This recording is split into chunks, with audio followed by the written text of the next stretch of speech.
What is this first time chat feature? And why is there so much people first time chatting? What the heck? I'm looking at my chat, half of it is first time chatters.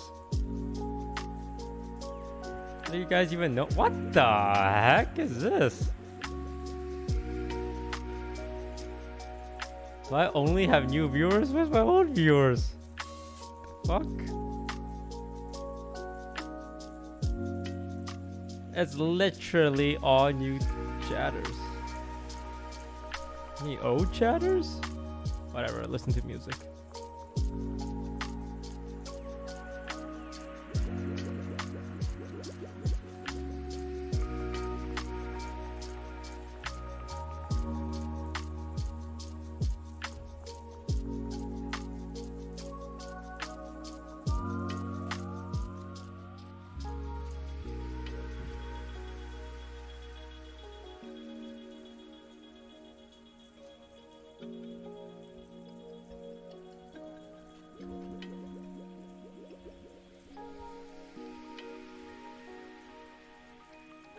Good lordy, there's a lot of new chatters.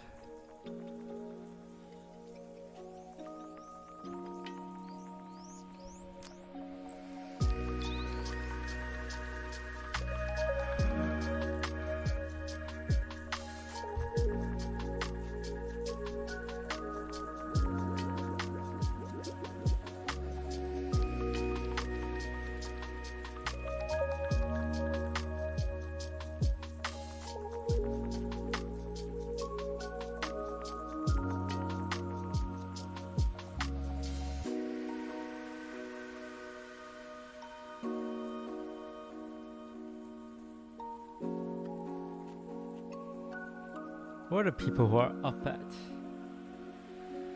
9 a.m. PST? God. Probably not Americans, right? Americans wake up this early? I guess normal people wake up this early.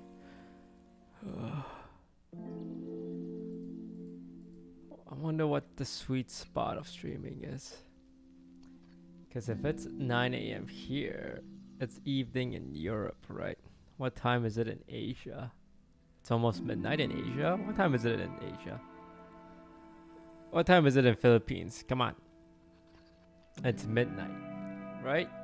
It's late at night, so it's almost weekend. So isn't this technically the best time to stream? You get the... Oh god.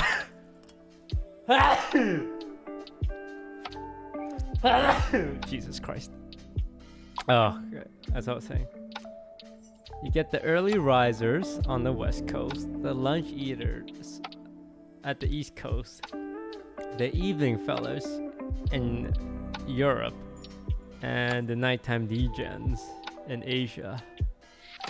Everyone from around the world will be watching. The only people who are probably asleep are, I don't know, the people in fucking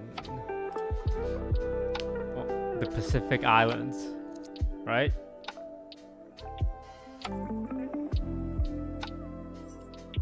There's no one there. It's just water.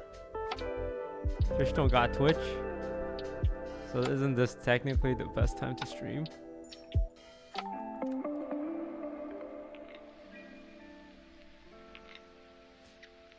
Right. 3 a.m. in Australia. Yeah. And who cares about Australia?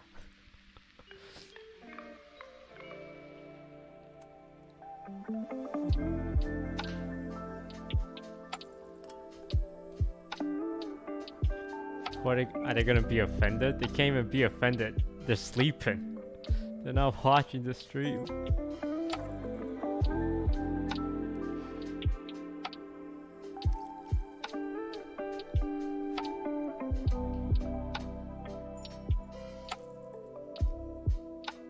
Papa, 我说不要打字. Sorry, my dad is typing in chat and told him not to do that. How am I supposed to be myself knowing my father's in my chat?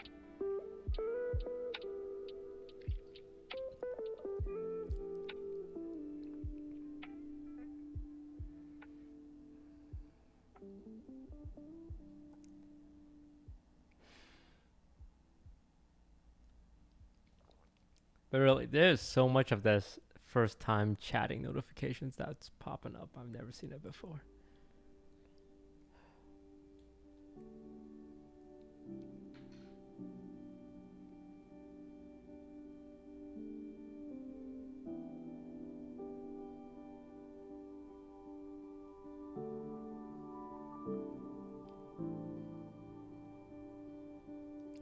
Oh, God. Wake up, Toast. Wake up.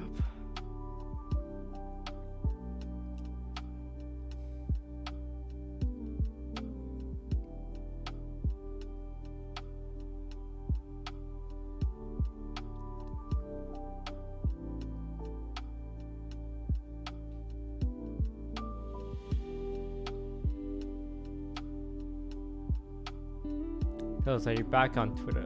Fuck no. I took a look at Twitter 3 days ago. I wanted to fucking blow my brains out. No offense to people who use Twitter, but holy shit.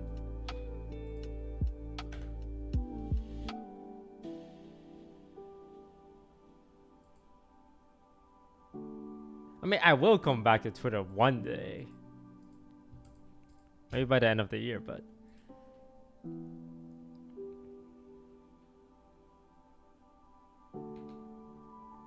7K viewers. Why is there 7,000 of you watching this stream? It's a Tuesday. You know, sometimes when I get inebriated, I start having I have these existential, not, I wouldn't say crisis, but it's so weird to me, there's 7,000 of you watching me, a human being. Like, what's so interesting about me? I'm a human being. How am I giving you guys entertainment? By just using words. You know, that sounds weird, right? At least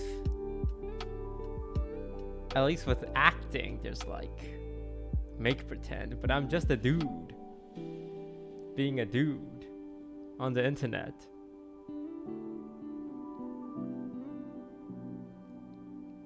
I like how one guy just says, I'm just lonely. Some people are saying, oh, Toast, you're the best. You're amazing. You're funny. You're entertaining.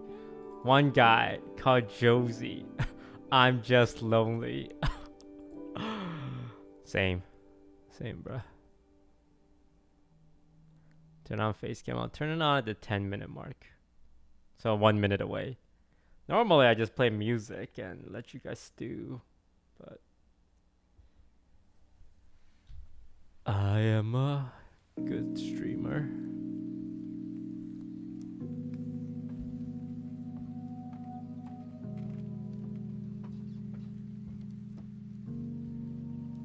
So I talked through my intro. Although now I got nothing to talk about.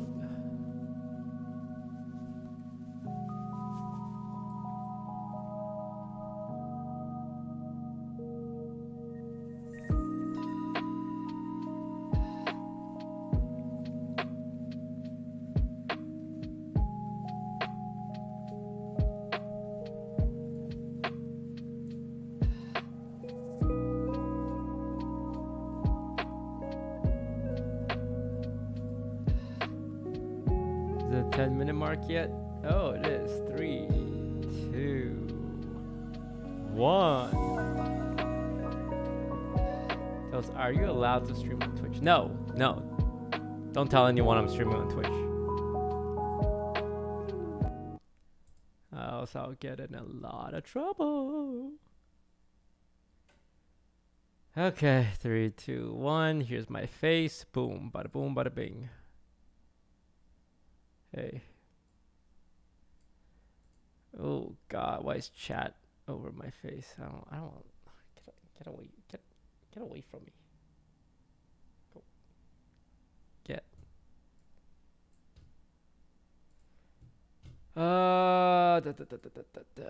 Twitch chat.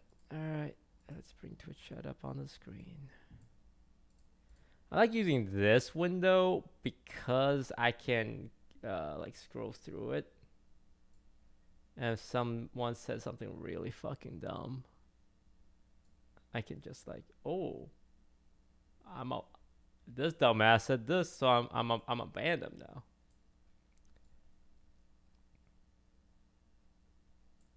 I mean, why else would you read Twitch chat if not to insult them?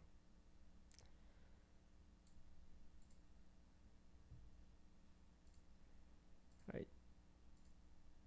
So there's this new weird thing of like first time chatters. First time chat, hi Toast. First time chat, hey. Why is there so much first time chatter? I swear to God, I've done these streams enough so that there shouldn't be that much first time chatter. Toast, is that Tabasco sauce beside you? Yes, I love Tabasco. Although as I get older, I am getting old, I find that it upsets my stomach a lot. So I can only sprinkle a tiny bit, just a little bit of Tabasco sauce.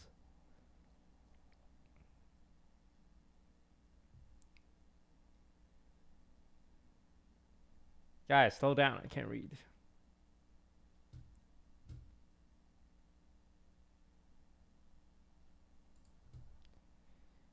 There we go. Okay. Hey everyone. I got home yesterday and I slept until 9 p.m. It's currently 9 a.m. I did not sleep between the hours of 9 p.m. and 9 a.m. I just stayed up and I streamed TFT. So now I'm a little tired. Just a little bit. I'm trying to figure out if I can stay awake until like nighttime so I can sleep and reset my schedule. But that's like 12 hours from now and I'm already tired. But if I take a nap now, I'm gonna wake up later and then I'm not gonna be able to sleep. So I'm in this bit of a pickle. And I figured if I was to stream, I wouldn't fall asleep. Because I can look at chat and inevitably chat says something that will trigger me and wake me up.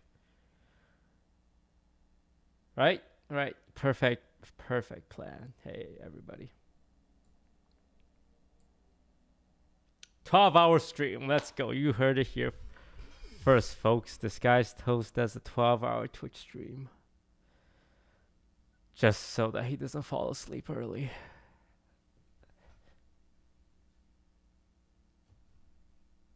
I went to the gym before I started my stream, which made me even sleepier. Not sure if there's any gym bros in chat, but sometimes when I go to the gym, in the middle of it, I get sleepy.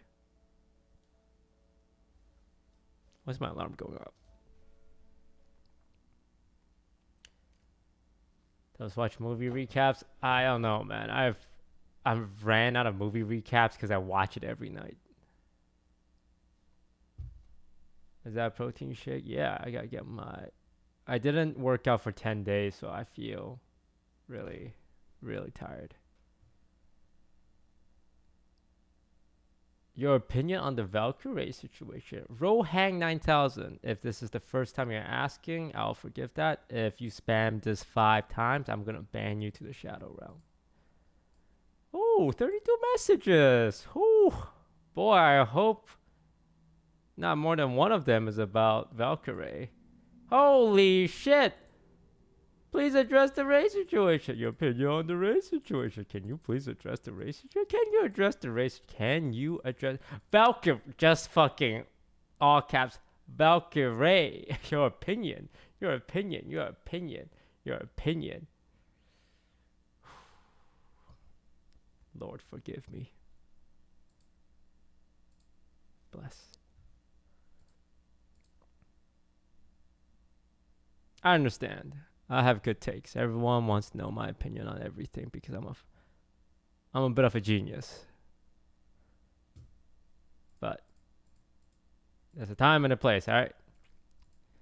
When it comes to the internet, the best thing to do when something happens is to not talk about it, and the internet moves on. How many content creators have we seen do that? Although I would say the situation's a little different.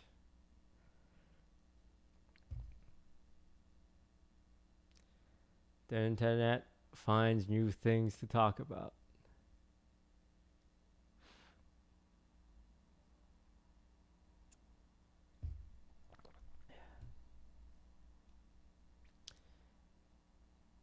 Tell us, how did you lose so much weight? I didn't lose that much weight. I mean, I started in February. That's 8 months ago. I've only lost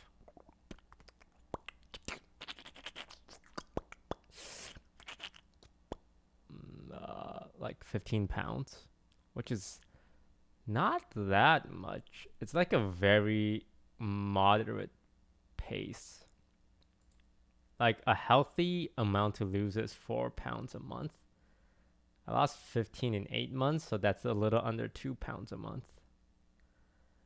It's like very slow, steady progress. So for those who want to lose weight, don't think like, oh, I gotta starve myself. If you starve yourself, you're gonna relapse. I've relapsed. I didn't work out for the last 10 days and I just came back from Vegas. And when I was at Vegas, I definitely ate a lot. A lot. A lot. Favorite moment from EDC? For those who don't know, EDC is called the Electronic Duck Carnival. It's a music festival where people listen to music and definitely don't do drugs.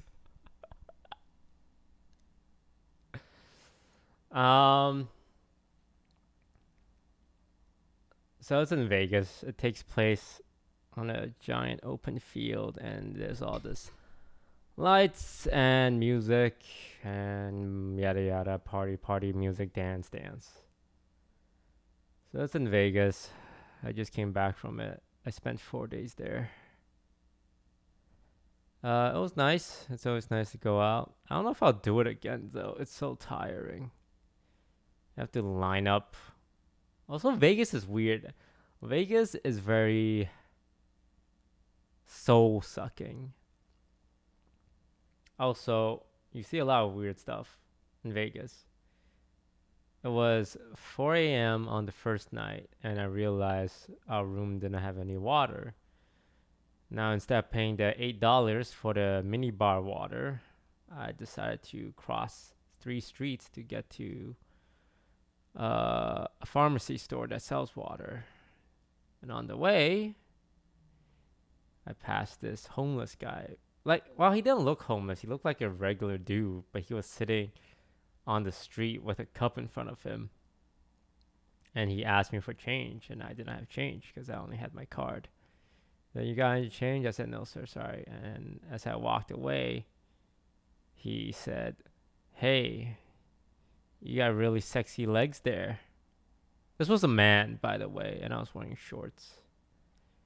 And I am pretty sure he was propositioning me to suck my dick in exchange for money. I'm just going to put it out there. That was definitely the vibes I was getting. So I quickly just started fast walking. I'm surprised he went from asking for change straight up and just jumped straight to that. And honestly, it was pretty good for $5.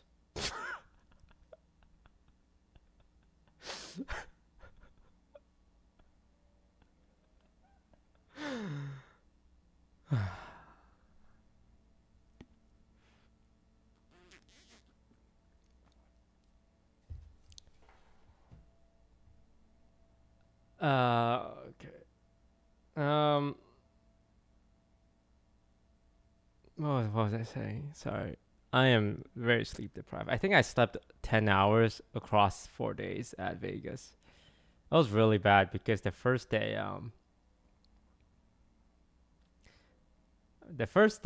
I couldn't get any sleep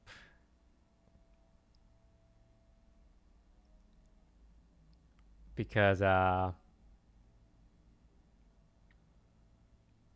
don't want to name names, but someone kept me up all night by continuously talking.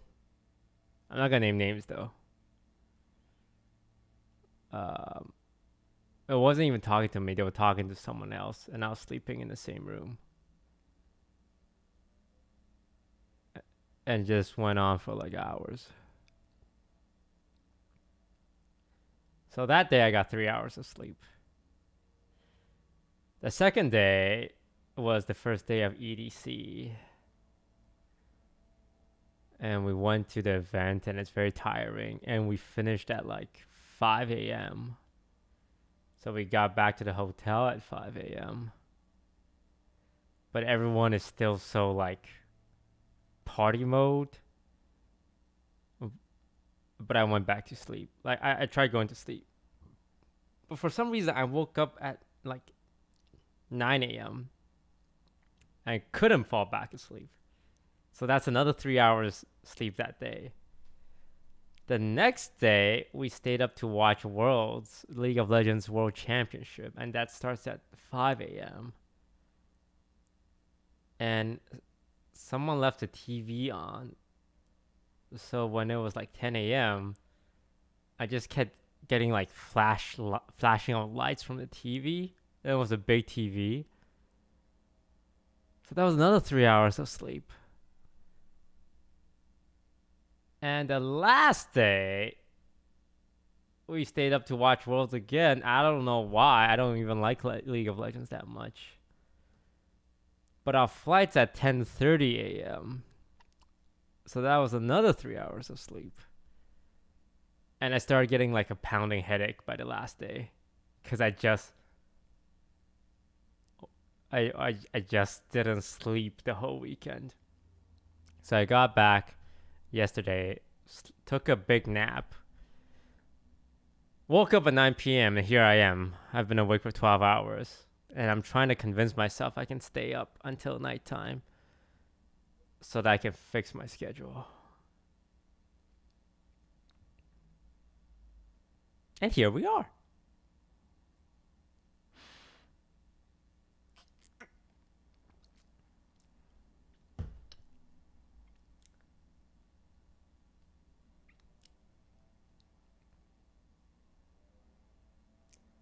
But overall, Vegas was fun.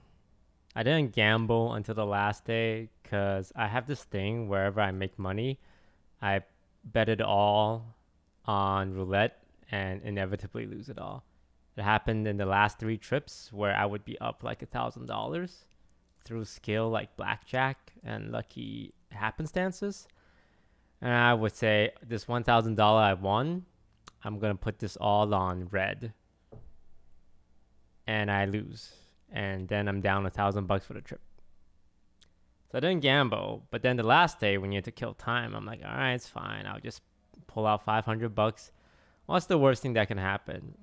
Lose it, lose 400 of it, go down to 100, turn that 100 into 800, YOLO it on roulette, bet it all on red, it's black, lose all of that. Now I'm down $500 for the week. Regret going downstairs. I could have just stayed in my room instead of going downstairs and save me $500. But for whatever reason, I'm like, well, I didn't gamble all week. Let me just have some fun. Lost $500. Don't gamble. Next Vegas trip, definitely not gambling. And by that, I mean I'm going to probably lose another $500.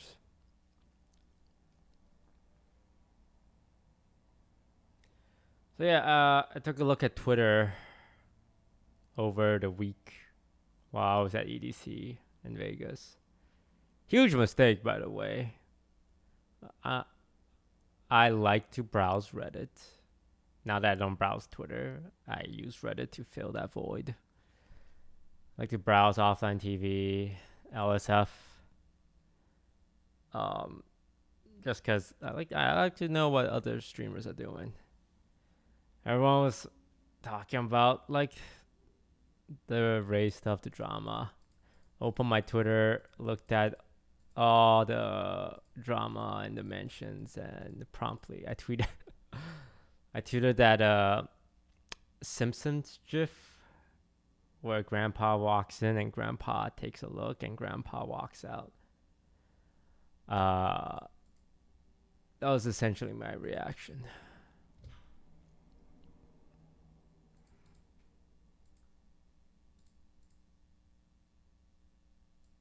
And a lot of people thought that it meant, oh, Toast is coming back to Twitter. Oh, wow. Ooh, Twitter Toast. I got really nothing to add to the Twitter.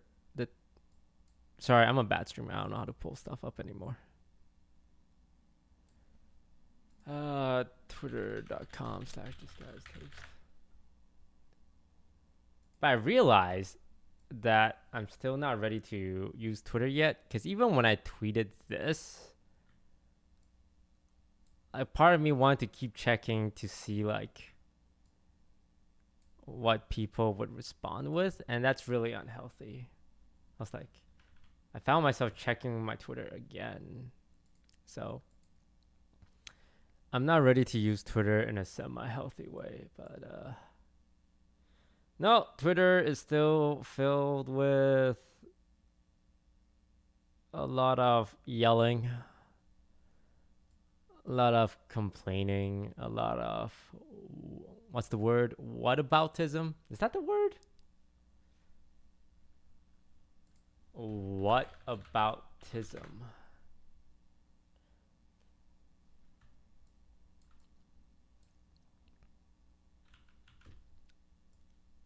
This seems like a big word that I would use to sound smart. Whataboutism? The technique of responding to an accusation by making a counter accusation or raising a different issue. Yeah, sounds like Twitter.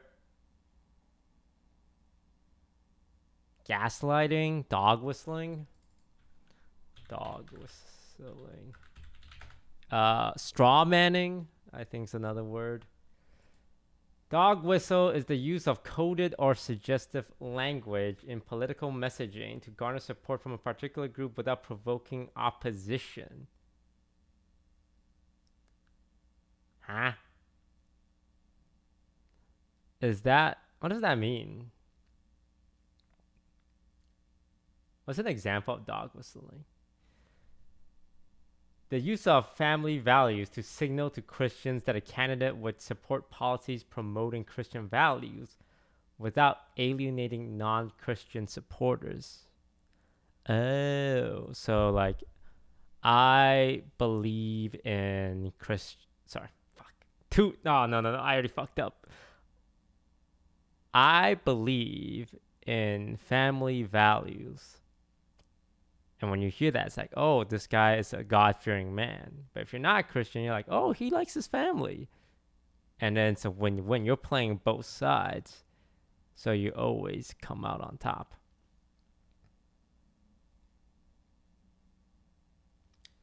On parties that support abortion, the phrase reproductive rights is preferred to avoid turning off any pro-life ally. I support reproductive rights. So when you hear that, you're like, oh, he believes in it.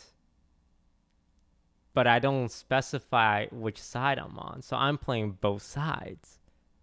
So that I'm always coming out on top. Oh, that's fucking genius.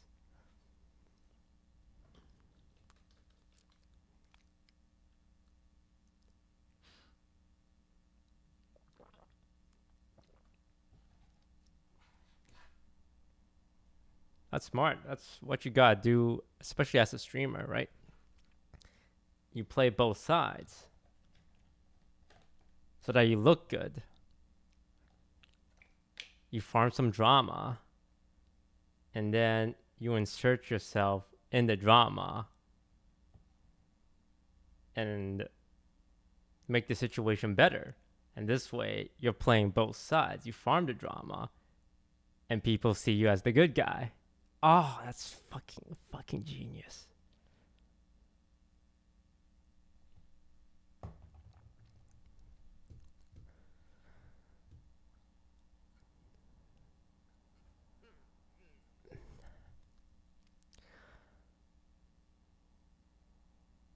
Toast, do you miss playing Among Us? A little bit.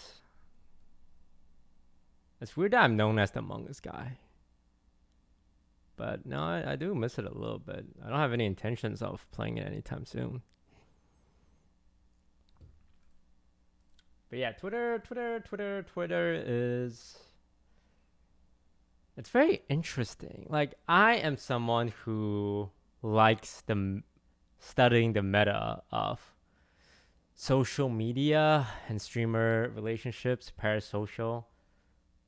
The word parasocial has kind of taken another level, because at the beginning, the word parasocial relationship has been used to kind of put down viewers. I mean, I've used that in that sense. Like, when I feel like some viewers are overly invested to a point where they think they have the right to when they're like emotionally volatile based on what's happening to their favorite streamer. I used to call that parasocial. Who is messaging me? Oh, it's a beautiful woman. And if this beautiful woman is watching...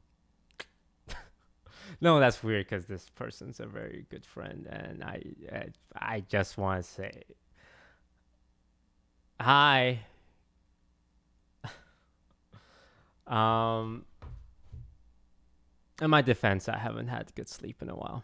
I'm cringe. We all know that. Anyway, parasocial relationship.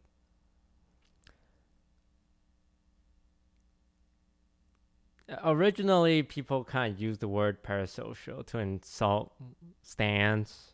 Even the word stan has kind of evolved. Insult stans, like, oh, stans have viewers who are overly invested and have developed a parasocial relationship with the people that watch. But now it's kind of starting to do a 180, where if a streamer complains about parasocial relationships, they actually get some flack for it. It's like, bro, why are you complaining about parasocial relationships when you are a streamer and it is literally your job to develop parasocial relationships? You can't have your high horse and eat it too, as they say, right? Because is it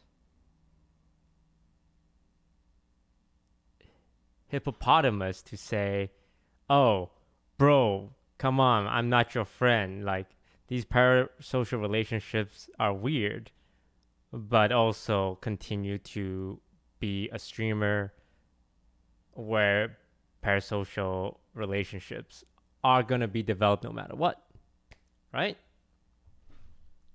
I feel like I'm not making sense because I'm talking from the perspective of someone who has all these thoughts in my head, and I'm just talking about having cake and eat it too, right?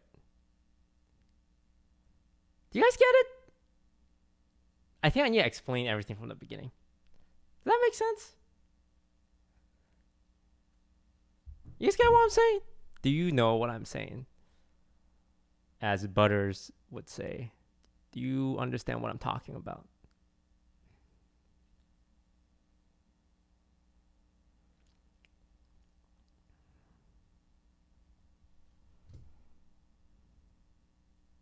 Toes, why do you look Korean? Okay, I'm gonna come clean about something.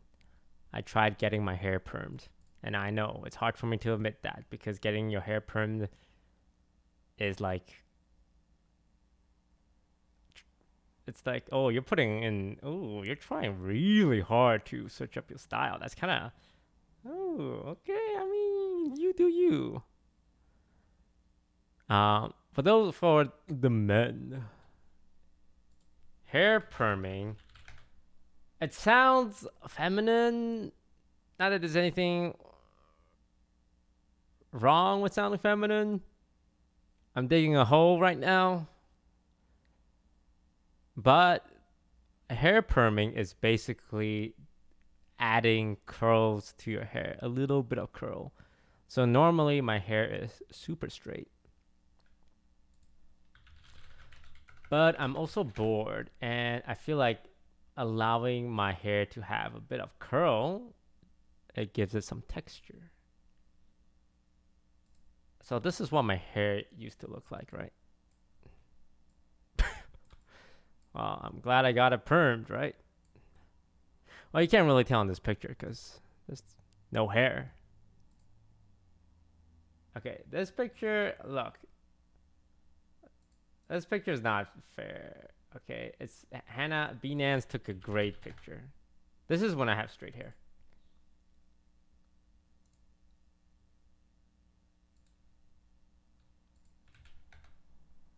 Oh god. I mean, yeah, you get it. You get it. I'm not gonna zoom in.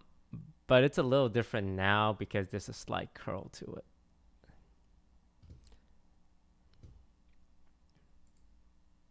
I don't normally look like that, chat. That's just a good picture. Also, I have a little bit of makeup on because Aria did it for me.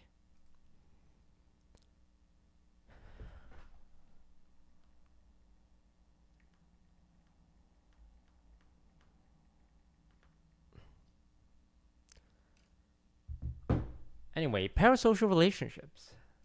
I don't know why I always talk about parasocial relationships. I think my stance on it is always changing. In the past, I'm very like, if you're overly invested, you're cringe. If you're a stan, you're cringe. But over the last year, I've come to accept stan culture a little bit, the good parts of it, of just finding comfort and entertainment in an online persona. Like I did the same when I was young. I watched a lot of Rooster Teeth, Red versus Blue. I didn't like stan anyone, but I watched Skara. I wasn't like a super hardcore fan, but some Minecraft, like what are those guys? Simon and Lewis.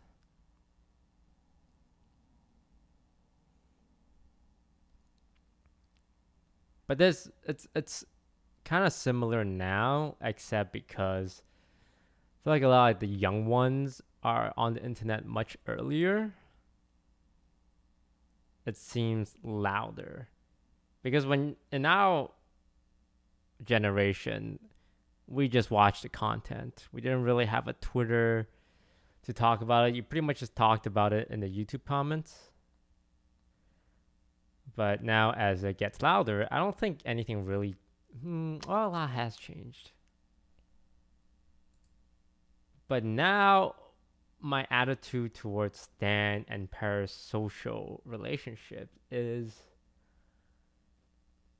I think it's okay if the streamer understands the responsibilities that comes with it. Because if you just say, "Oh yeah, I hate my stans. I hate anyone who cares about me." Well, viewer wise, it's like, why do you really want to watch someone who actively discourage that to a point, like discourage as in like insult any viewers that feel that way? That can't feel great, right?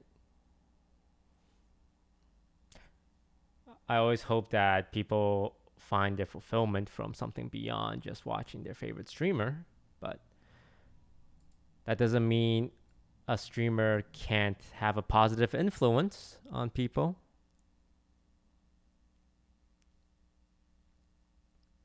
Do you feel parasocial relationships are inevitable? That's a good question, because as a streamer, you are the closest kind of entertainer to your audience. like movie stars, TV stars, musicians, even like stand-up comics, YouTubers. None of these are closer to their audience than a live streamer, because everything you see is live. It's live. This is live. I can see you typing in chat. You can look at the chat and it's here, and it's like, it's live. I'm reading you. I am one screen away, right? And that is so close.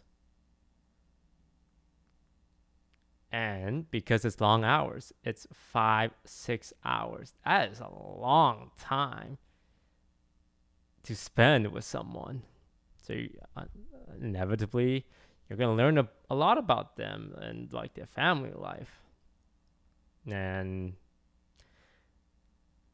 if there was a job, an entertainment job that developed parasocial relationships, it would be being a live streamer. So I think it's inevitable. It's inevitable.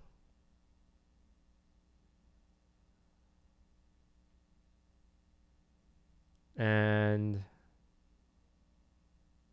if it's inevitable, what's the way to do it that is the healthiest? Well, setting good examples. Transparency, I think, is a big one.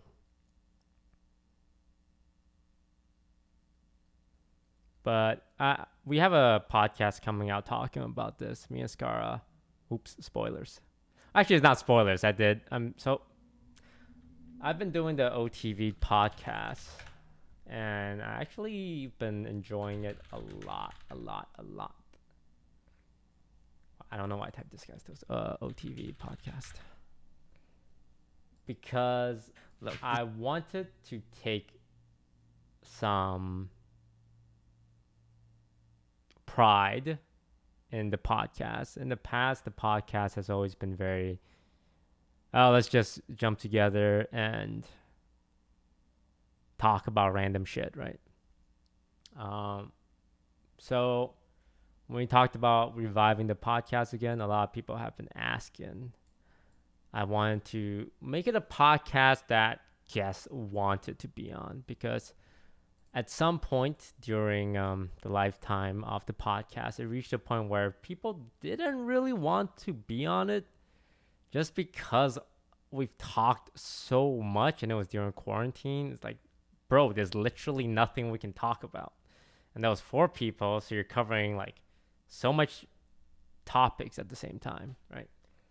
So I pushed for a 2/3 people podcast. Hello, everyone. And honestly, it's still a learning experience. Every podcast I'm like, no, I could have done it better. I could have poked more. I could have avoided this. I could have transitioned better. I really suck at transitioning. That's one thing I'm working on when it comes to the podcast. So we did Michael and Lily and Pokey. So the next one's Scara. Go check it out. Give me your feedback. Right now, one of my concern is that we might talk too much about stuff that only people who are familiar with our content knows about. Which I don't love when I randomly talk about, oh yeah, Jody was talking about this to a third party. Their reaction would be like, who's Jody? Like, how does that person fit into this conversation? You didn't really elaborate, so now I feel like I'm left out of the loop. So that's one thing I'm working on as well, which is just being very aware of how accessible this podcast is to people who don't watch it. And yeah, that's one thing. Like I watch Joe Rogan to understand like how he does it. So it's been fun. It's been a learning experience, and I know it's going well because people look forward to being on the podcast now. It's like almost like an opportunity, and it should feel like that, right? It shouldn't feel like a chore. It shouldn't feel like, Oh God, it's my week on the podcast. You need segments? We do have a segment. It's called the Shang-Chi update.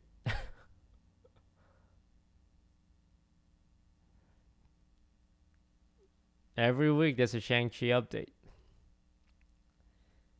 So tune in this week to this week's podcast for the next Shang-Chi update. I can start getting non-OTV members. Yes, we do have a couple of guests coming up. Your podcast with Toast was great. Sorry, Pokey. Why did I say Toast? Yeah, I really enjoy talking with Pokey. I enjoy talking with everyone in the house, but I think Pokey's more unique because you guys don't normally see me and her talk just because we're on different platforms and she doesn't live in the house, so there's not a lot of Pokey x Toast direct interaction. So I always enjoy talking with Pokey. She's really smart. And our attitude is similar in a lot of ways, but also polar opposite in a very specific manner.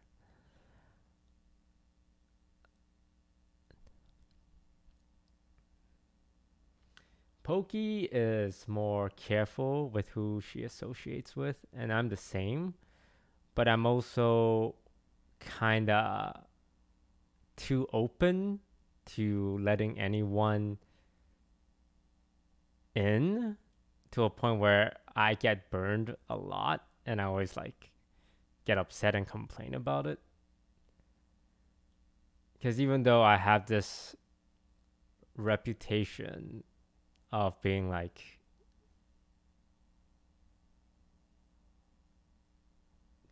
what is it? Tsundere. Um, when someone asks me for help, I'm like, yeah, you know what? You don't seem that bad after all. Come on in. And turns out this person is not that great. And now I messed up and I feel bad. But then someone asks for my help again. I'm like, okay, come on. You seem like you're on some hard time. I believe it's called a savior complex. Lily said I have it, where I feel the need to help everyone. And I do, mainly for my own validation, or else I feel like people won't like me. But that's a problem for my therapist to solve. If I had one, I don't, because therapy is for people who are weak and I am strong. That's not true. Therapy is for everyone.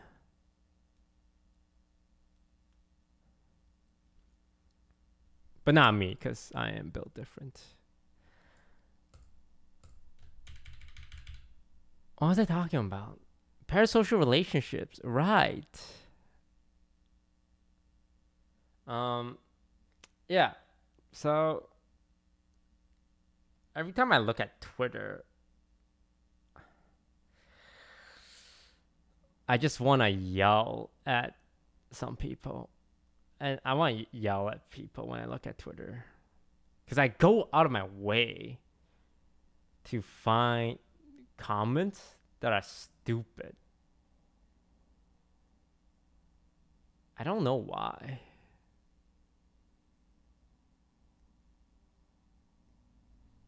There's a lot of stupid comments on Twitter. And the worst thing is, you can see how many times a tweet has been favorited or liked. So it's not just one dumbass saying one dumb thing. It's one dumbass saying a dumb thing and 500 other dumbasses agreeing with that dumbass. And you just can't believe there's so much dumbasses in the world. And as a content creator, God forbid you reply to something or quote retweet something, because then you're the bad guy. Then you're weaponizing your platform and attacking like an idiot. No offense. And sometimes these idiots will say, "Oh, I'm actually a minor. So now you are attacking a minor and you should be in jail." It's like, wow. I guess I got nothing. You got me.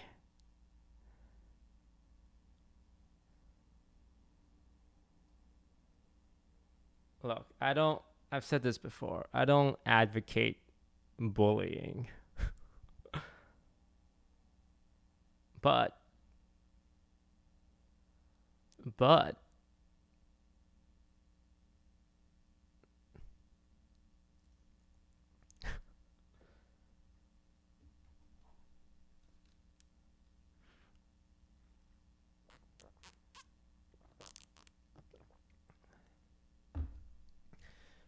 Toast, do you check the accounts of your stands? Not really. I have like a PA, and they occasionally like send me something if they think it's funny or think it's interesting. But I feel like I've taught my stands to not talk to me directly because I made it very clear that I get weirded out when I see Twitter accounts talk or like attempt to talk to their favorite content creator, like they're having a conversation. Like, hey, blah, blah, blah. Just want to say, I hope you're having a great day. And, you did this thing the other day. And I think that was really cool of you. Like, they think they're having a conversation, right? So I've trained my stands to not talk to me, talk at me. They can talk about me, which is totally fine. And if anything, I like it. Spread the word, spread the gospel that is Disguised Toast and how amazing he is. But I've kind of taught them to remember to not try and have a conversation with me. Is that weird? Is that elitist or egotistical? Yes and yes. I wouldn't be like that in real life. Like, hey, don't talk to me. But when it comes to like stan accounts, it's like you can talk about me, but when you start feeling like everything I say is directed to you and you feel the need to respond and feel like we're having a conversation, then that might be a little too much.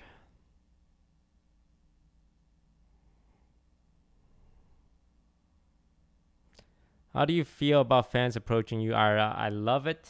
I encourage it a lot. It's at a point where I can tell when someone wants to say hi, but they're too nervous because they do this thing where they go, and I will just try and stick around or make it really obvious that yes, I am Disguised Toast. You see, your eyes are working. Um, so if you ever see me out in person, always feel free to come take a picture and shake my hand. And that's it. Don't hang around. That's weird. Come get a picture with me.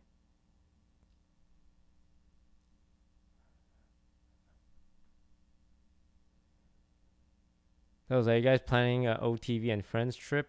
Well, we just went to EDC, so that was kind of a trip.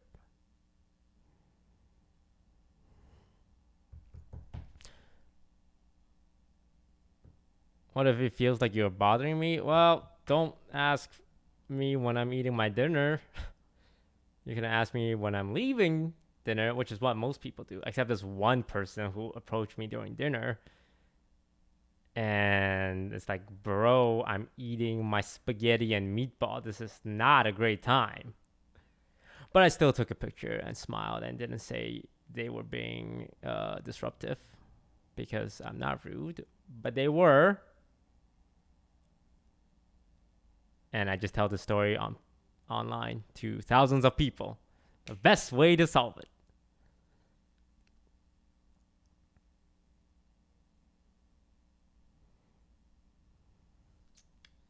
But yeah, parasocial relationship.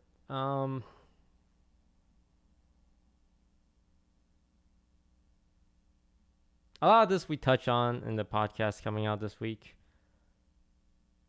One thing that I've recently been looking into is merch, because spoiler alert, I do plan to have merch coming out. And I actually hate that word. I hate the word merch because I feel like the word merch is tainted for me. Because when I think merch, I think low effort attempt to make some money from viewers based on some kind of inside joke or taking advantage of your fans. Now, that's not always the case, of course.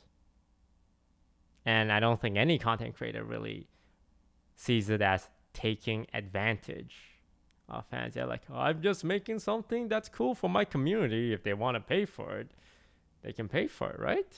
And that's kind of true as well. It's like the value of money or anything you pay for is not necessarily the price. It's whether or not it's worth it to you, right? Like, I don't know, this rubber band. How much would you pay this rubber band? How much would you pay for a rubber band licked by DisguisedToast? Right? Now maybe you pay $100. Maybe you'd be willing to pay $1. But the value of this is just what's it worth to you, right? If I sold it for $10, is the value $10? No, it's what you're willing to pay for. So when it comes to merch, the biggest thing is you're going to pay an X amount of money for it. And the question is, do you feel like you got your money worth, right? My hope is that whoever buys my merch says yes. And these other content creators merch, even if they upcharge like their hoodies or pants by 50%, and they do, by the way, if the buyer is happy, doesn't matter. Doesn't matter if a content creator is making 50% off margins on sweatpants when they could sell it for a lot less, as long as the buyer is happy, right? Does it matter to you guys if I sell pants and I'm making a shit ton of money for it and I could have sold it for cheaper? Technically, no. Because if you're happy, then you're happy. But because streamers especially have such close relationships with their viewers, there's this kind of expectation that you shouldn't squeeze as much as you can.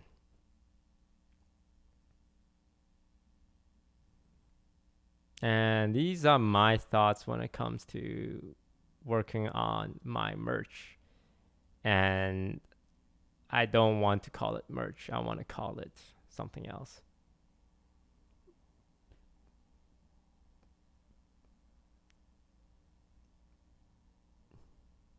Yarg. I'll call it yarg. I'm not going to call it merch. Apparel. That's a better word.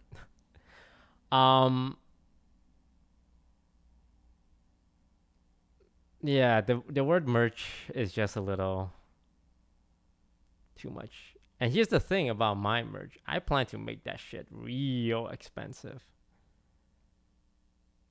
Like Fortnite Balenciaga white t-shirt for $500 expensive. And it's like, wait, Toast, but you always talk about transparency and being for the people. Well, I am for the people, guys. Remember my Toast plushies? This shit. Originally, I had a lot of these. I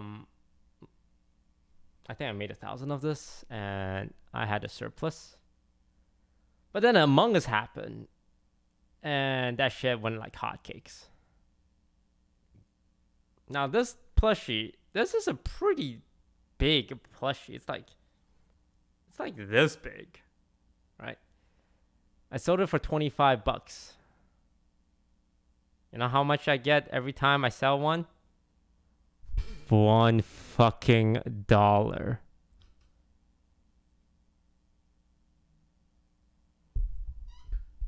Now, if I sold it for $35, do you think people would be like, whoa, that's a lot? No. Even at $35, the majority of it would be like, oh, wow, $35 for like a big plushie of my favorite content creator? That'd be great. And I would make $11 because any extra margin I add on is just go straight to me, because the $25 is already paying the middle guy, the distribution, the production. So I can sell this for $35.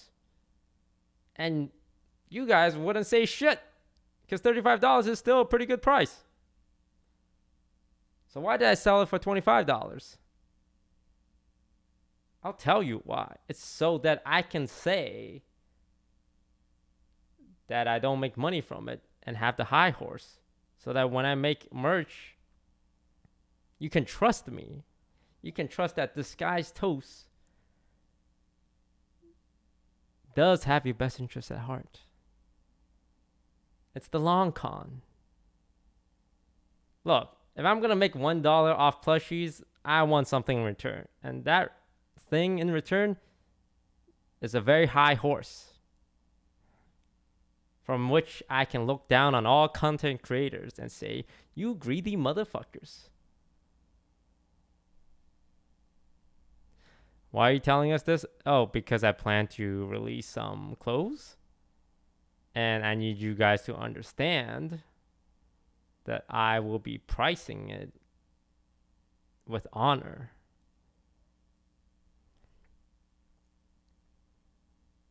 Because as more and more content creator starts getting into selling products, one of my favorite things to do is to be as annoying as possible. That's why I made the Twitch income video, guys. Twitch income. What's annoying about this video? I literally put so much transparency and my reputation on the line, and my relationship with people on the line, companies on the line, to make this video. And when the fucking Twitch income list got leaked, they were like, oh my god, I can't believe streamers are making this much. I never would have expected it. I thought streamers just stream because they love us. It's like, bitch, I've been telling you how much money we make.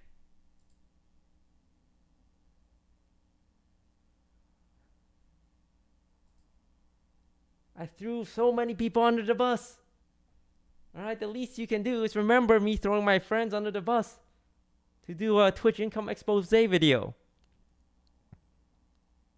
And now I'm going to do it again. But this time with merch. How much money do you guys think a merch drop makes? Out of curiosity. Like a decent sized streamer, 10K viewers.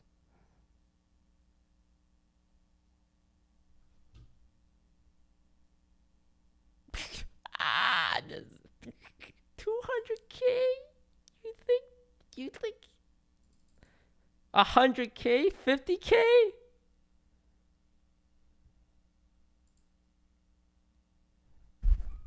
Millions. Millions.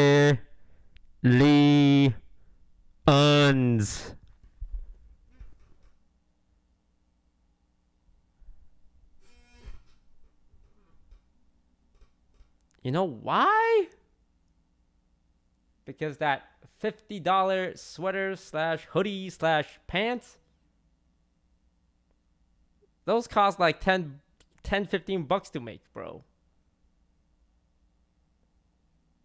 So why isn't an extra $30 on top of it? Money. Money for streamer. Money good.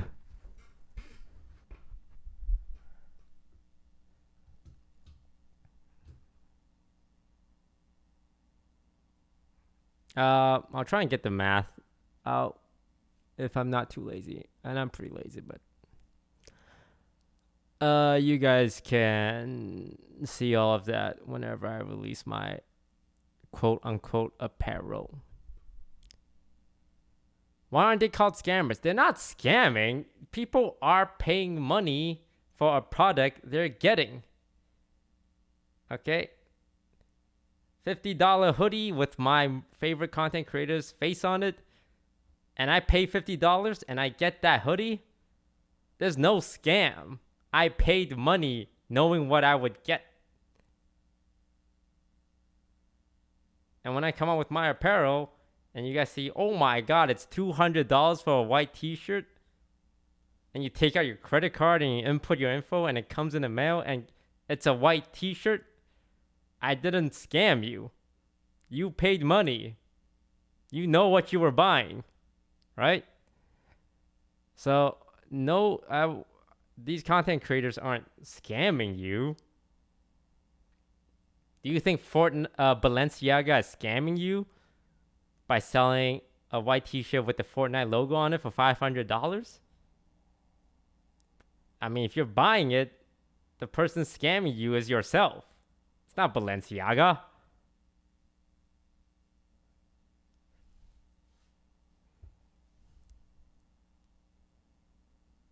Right?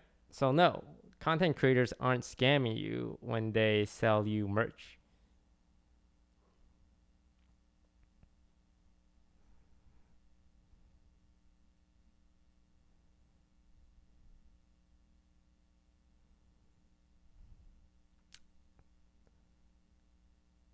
So you guys have to decide whether or not it's worth it to buy something from a content creator. It's your responsibility. It shouldn't matter how much money the content creator makes, right? But it does. But no one ever talks about it. Because talking about it will only bring negative things. It's like being transparent with your income. When has being transparent with your income as a public figure ever worked out? When, what was it, the Panama Papers got leaked and you find out your favorite actor has a Swiss bank account that's dodging taxes? It didn't make them look any better. If anything, you get punished for being transparent with your viewers. So why do I do it? Again, it goes back to this really high horse that I love sitting on top of. And I need to say that because I'm transparent, which in itself makes the horse even higher.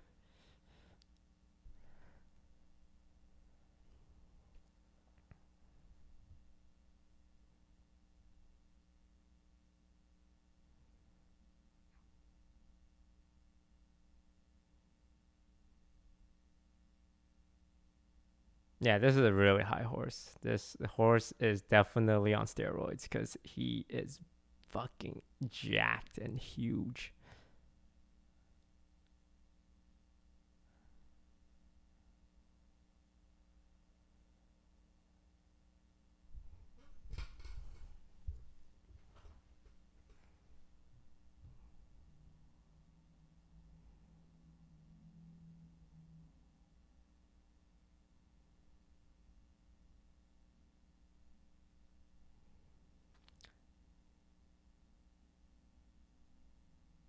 Do you think people get shamed on if they don't so-called support their fave streamers by buying their merch? I don't think I've ever seen any fan base shame anyone for not buying merch. I've never seen that. As much as I would like to believe that happened and shit on them, but that would be so weird. But no, I've never seen that. I don't think so. Toast, why do you like money so much? Yeah, I'm a big fan of money. I love money. One of my dreams is to become a billionaire. Not necessarily for the $1 billion, more because I feel like if you become a billionaire, I've said this before, chances are you did something really cool or you exploited the workforce. Whatever. I mean, you guys don't think it would be cool to be a billionaire? But I was raised by a very nice Asian family. And I was raised watching anime and Disney. So a lot of my core values, I ask myself, what would Goku from Dragon Ball Z do? Well, Goku from Dragon Ball Z wouldn't care about money, but I do. But if he did care about money, he would want to make it in a way that is the most transparent. Right? So I tell you guys this now. I love money. And if you guys were to ever give me money, I hope you know exactly who you're giving money to. If you buy my apparel, I hope you really understand who you're buying it from. If you donate $5 to me, I hope you understand that you are donating to a streamer, like one of the top streamers in the world. Now, if you're okay with that, I will gladly take your money. But if you think I'm some kind of poor streamer who can't pay the bills and is struggling and it's rough out here, I'm fighting for my life, don't give me your money because you clearly do not understand the situation correctly.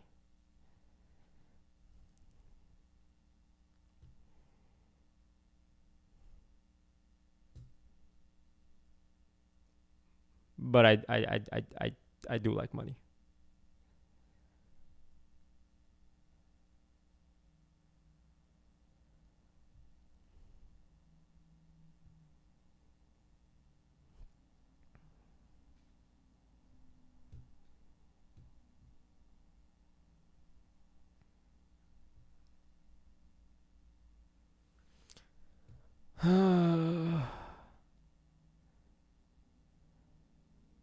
Tell us, what do you think about reflecting on all that? Okay, I'm just gonna address it once because I feel like people keep asking, as people have done quite a few times already, and I understand. Oh my god, bro. Okay, this is a little too much. I'm gonna hit you with a timeout. I'm just gonna say it once, all right? Clippers, get ready. Drama channel, get ready to farm.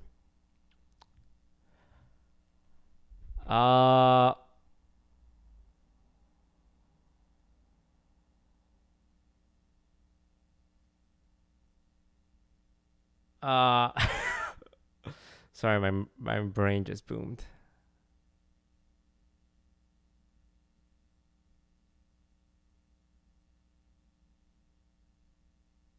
I forgot to form an opinion before attempting to answer that question.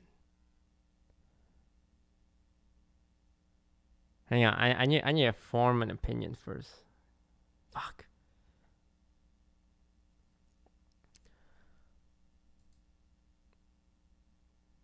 Look, and in the time that I've known Valkyrie, which has been how long?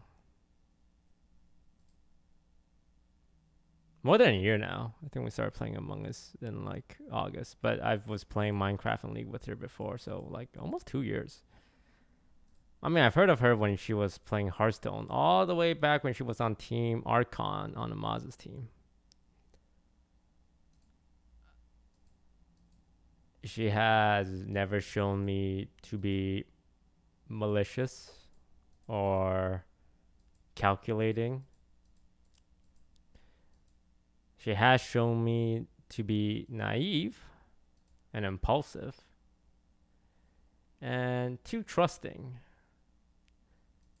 overly loyal to people and org that don't necessarily deserve her loyalty. But she is someone who just sees what's in front of her very often. And unfortunately, that means she's susceptible to being taken advantage of. Now, that being said, it is also her responsibility and her team's responsibility to make sure if she ever gets into ventures that it is the right choice, right?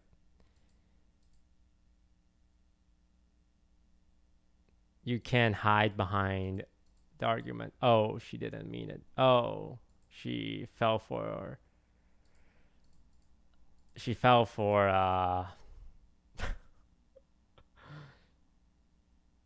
some trickery, right? Well, that might explain it. It does not excuse it.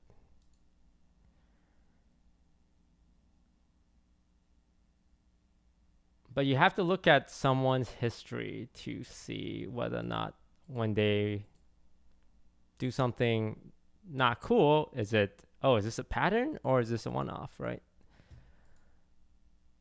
Isn't that why judges, when like someone's like in a court, the lawyer will always go, "Your Honor, my client has no history of criminal activities. He has a loving wife, 3 children, and a stable job, loved by his coworkers," right? Now, on one hand, it's like, sir, you killed a man, so I don't know what's your point here, right? But it's also important to know, like, is this a pattern of behavior, or is this like the first time something like this happened?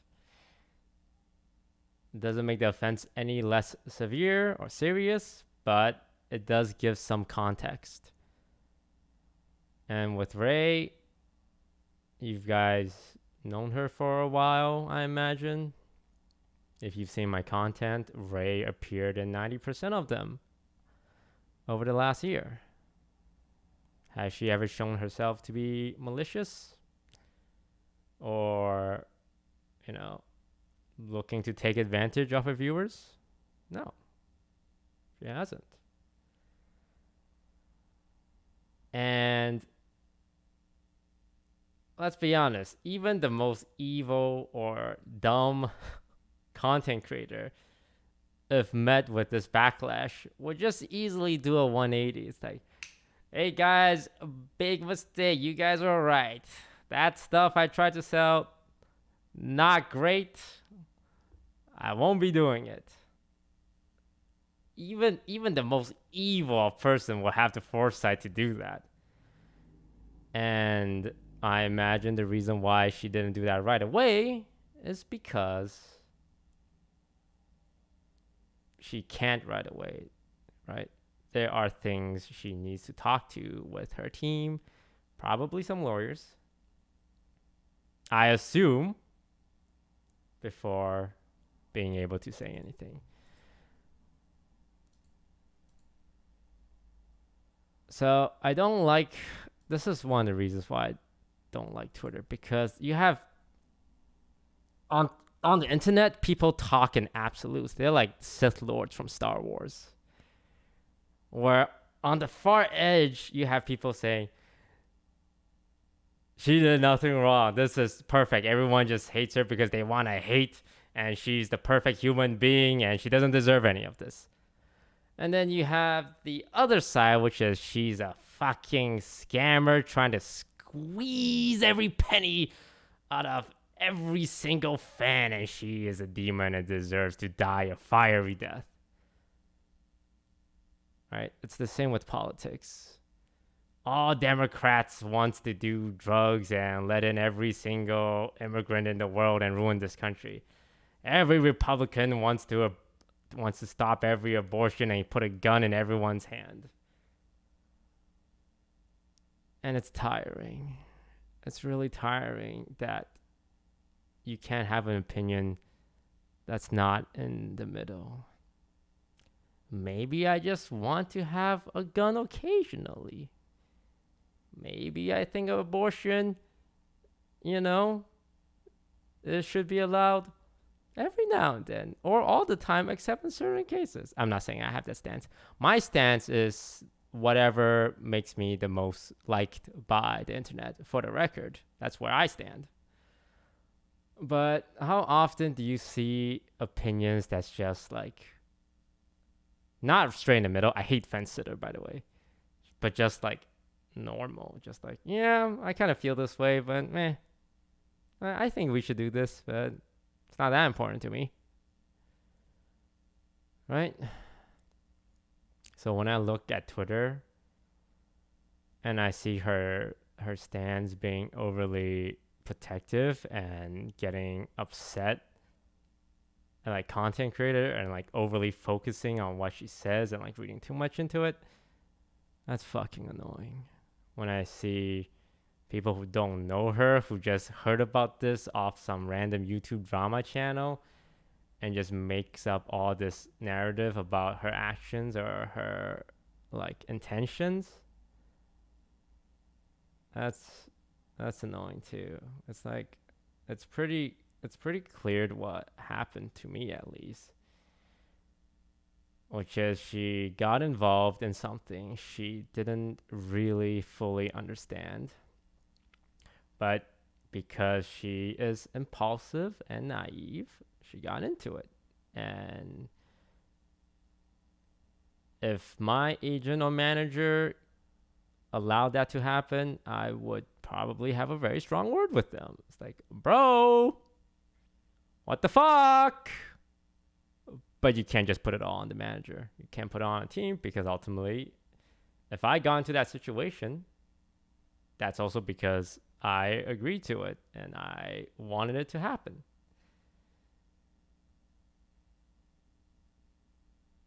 Okay. I feel like I just said a whole bunch of nothing. But like, well, what are you guys looking for, right? Are you guys looking for condemnation? Is that the word? Are you guys looking for me to condemn her? Are you guys looking for me to absolve her of her actions?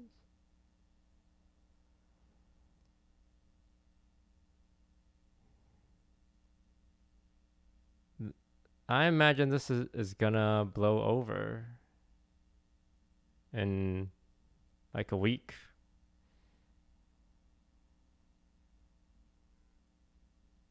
And people are gonna move on.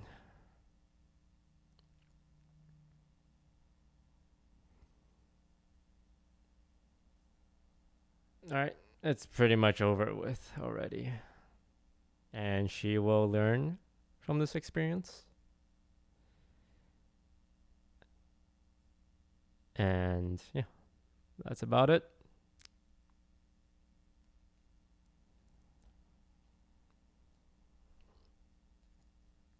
Look, I went through a Twitter attempt at like addressing my problematic past. Twitter is so dumb sometimes. Sorry, did I say sometime? I mean all the time. Stan culture, it's good when people are respectful.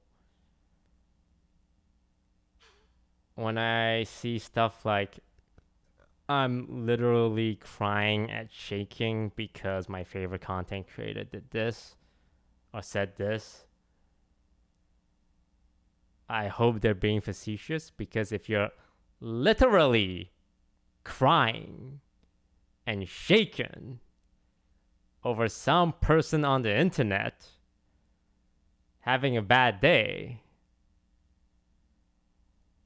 then you got bigger problems. I hope it's just exaggerating.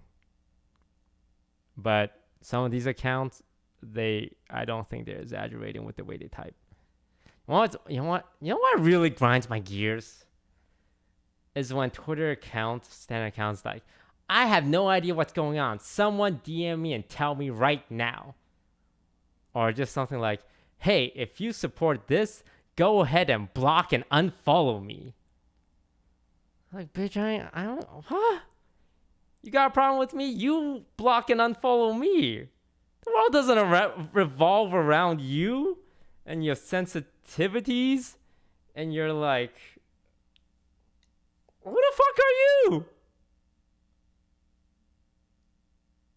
All right, you're not that important. Like, oh man, you don't like this kind of content? You're right. I'm gonna unfollow you. I'm gonna block you. It's like they get your head out of your ass. You're not that important.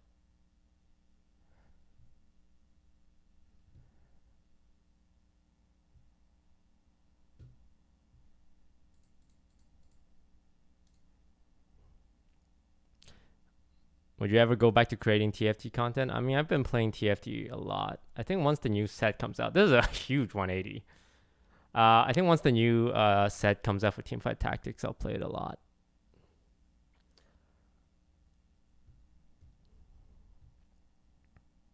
Toast, why call it the OTV podcast and not the Toast podcast? Because I do it with OTV people and, you know, the production team and Broden, they're all part of OTV. I did have that thought. It's like, oh, why don't I just do my own podcast? But it's nice to do a podcast with friends and with an org that you care about, right? And I'm not always going to be on. It's really awkward if it's just me because sometimes I can't do things myself, right? In the OTV podcast, I'm literally just the guy who shows up every week, and that's it.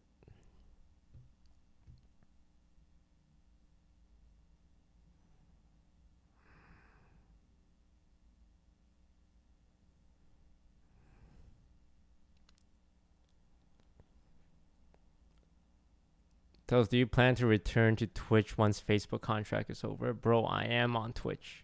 Where do you think you're watching this stream? Where's the stream on, huh? Where are we live on?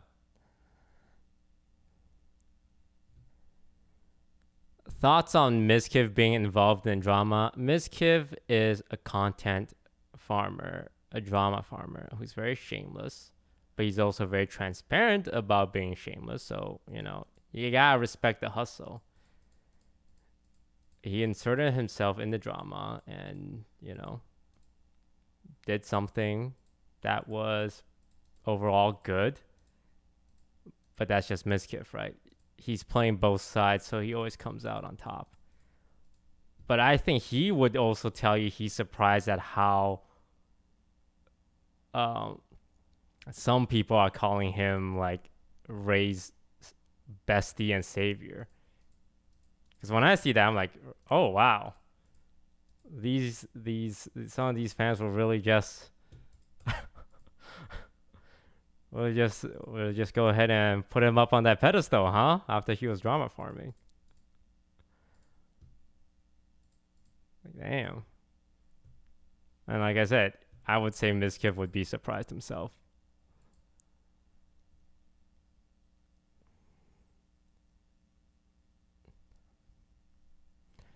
So you think he shouldn't have stopped her? Did I say that? Are you stupid or hard of hearing? I said he did overall a good thing, but he's also a drama farmer, and I respect the hustle. Huh? You trying to cause drama? What the fuck are you? 2 timeouts? Don't do it, Toast. Don't do it. Have some mercy. Now, how about a 3rd timeout?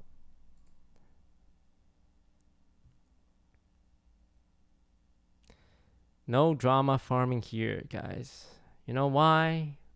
Because I only have good takes. And anyone who disagrees with me are wrong. That's why it's so insufferable watching my stream. It's like, how do you watch someone who's right all the time? It's frustrating that you can't flame me for anything.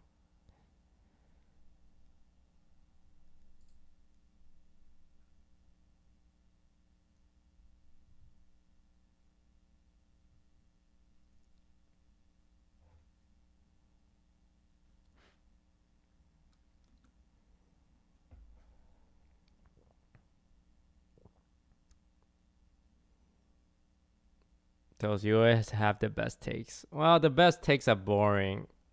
you don't get clipped for having best takes. You get clipped for having stupid takes and drama farming. But unfortunately, for some reason, LSF is now the hub of content creation on Twitch. So pandering to that audience is a very viable strategy. Although I do find it impressive that some streamers are able to like pop off on Twitch without it. The Minecraft streamers and the L nerd streamers, or the W nerd streamers, whatever they're called. Like, they carved out a niche on Twitch that is even bigger than LSF because their viewership is like in the 50,000, 60,000. But because we live in this bubble of Twitch culture, like, oh, those Minecraft streamers are cringe and they farm prepubescent girl. All those L nerd streamers are cringe because they speak in W's and L's. But it's like, just let them do their thing, right?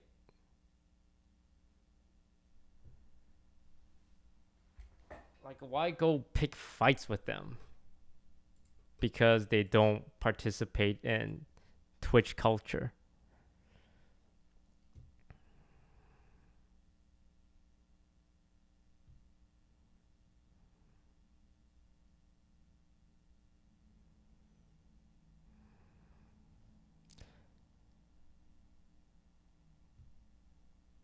So, are you sure you're not overdoing your diet? No, I'm still very healthy. If anything, I can lose a couple more pounds.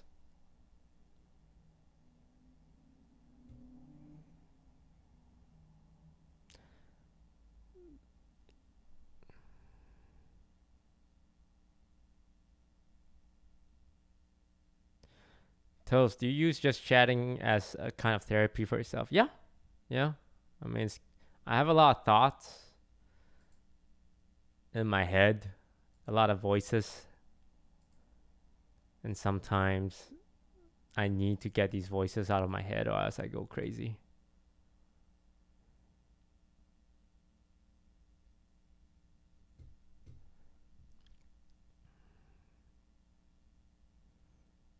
Chat, stop looking at my hot sauce, bro. You guys are making me self-conscious. I see a question about my hot sauce every minute.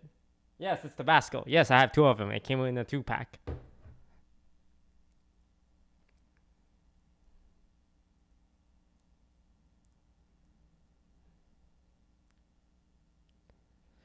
How was OTV Squid Game? I can't wait for you guys to see it. And when you guys do see it, it's Jacksepticeye and he's in chat. Oh man, Jack, I'm so glad someone told you about the podcast because, man, I felt guilty for 2 months. For those who didn't watch the podcast, I ghosted Jacksepticeye on Twitter for 2 months because I didn't reply to a very long message he sent. And it was like pretty in-depth, like talking about career message. And he sent it, but it was like at 3 a.m. my time. I'm like, I'll reply to this in the morning. And I forgot about it. And then it's been a week. I'm like, wow, it's really awkward picking up this conversation 1 week later. And then now it's 2 months later. And then I had to go on my podcast to ask for his forgiveness. Did you respond? I actually never responded to the message still. I just said, thanks for messaging me. Oh, Jack, if you're ever in LA, you can come on the podcast and we can talk about that subject we're talking about. Respond to it on stream. Oh, that's smart.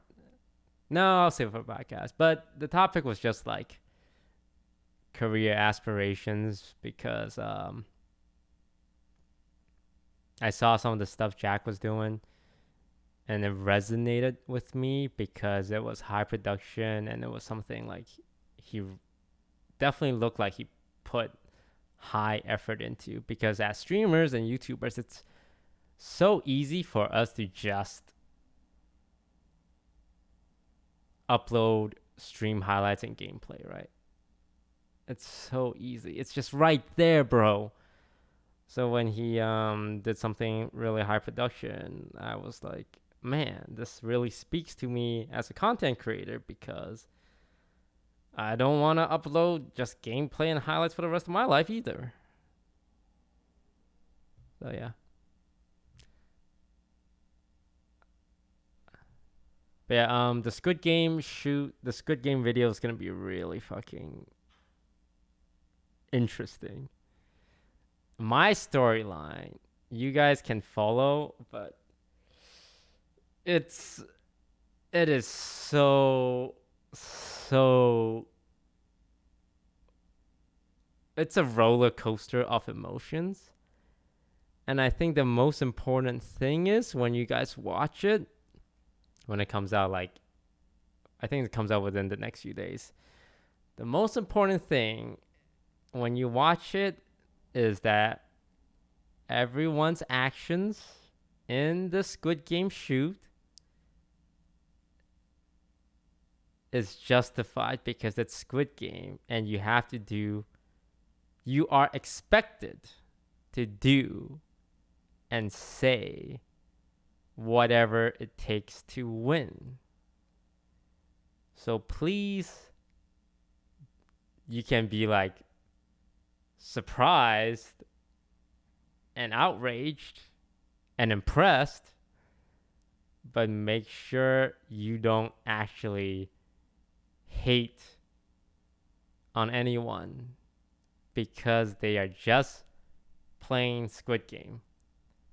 It's like, so for those who don't know, Squid Game is a show about a series of games where there's like competition, but also social betrayal. And it's part of the game. Part of the goal is to gain people's trust and kind of betray them, right? So it's part of the game. And if someone does that, they're just trying to win, which is the goal of the game. I won't go too much into details, but just remember, it's all part of the game. It's all within the rules. But you guys will be in for a ride.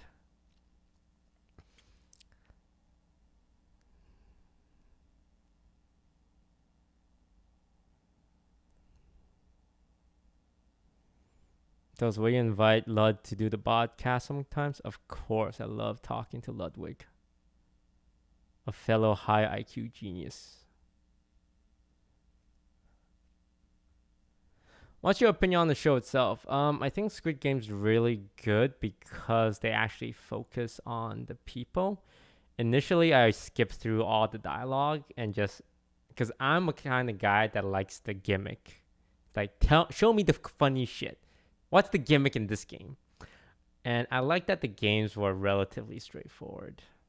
Some of these like death game anime or shows, they get so convoluted, and inevitably the main character just pulls some dumbass shit out his ass that makes him look like a genius. And it's like, oh, duh, why didn't I think about that? But with Squid Game, game's really fucking simple. One of the games is tug of war. You win, you live. You lose, you die. The main character didn't realize, I calculated the tension of the rope and, extrapolated this data, and turns out I had a gun this whole time that I can use to shoot the enemy. It wasn't like that. It was like, right? And then the red light, green light, there was no gimmicks like, oh, the strategy here is that the robot's eye only works at this degree. So by calculating this and this, no, it's like you move, you die. It didn't try to be too smart for you. There are strategies, but it wasn't like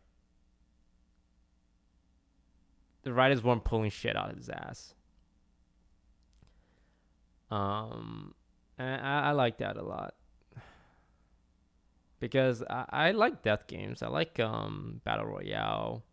Alice in Borderland was good at the beginning, but then, oh shit. Some spoilers, by the way. I'm gonna spoil. It's a show called Alice in Borderland. It's death games as well.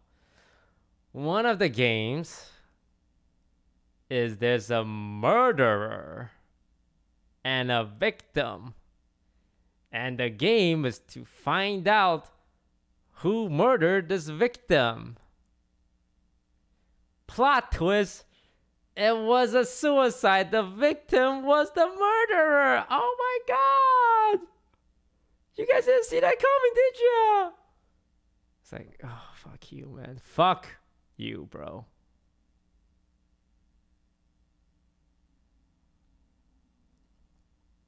I don't like that. I don't like the gotchas, you know?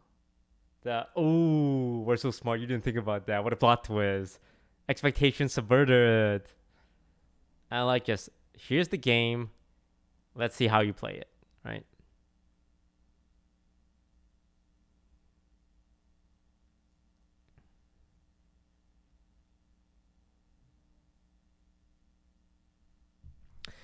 Any good EDC stories?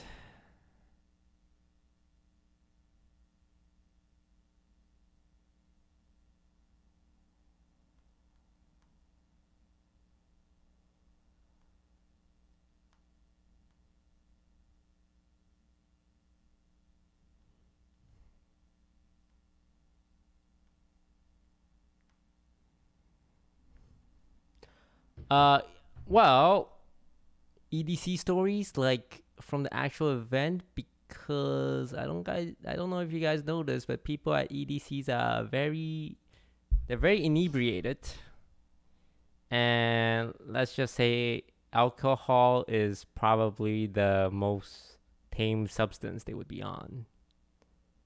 So no.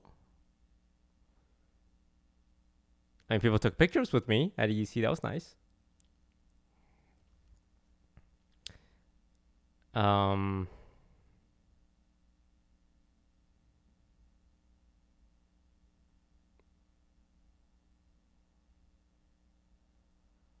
no.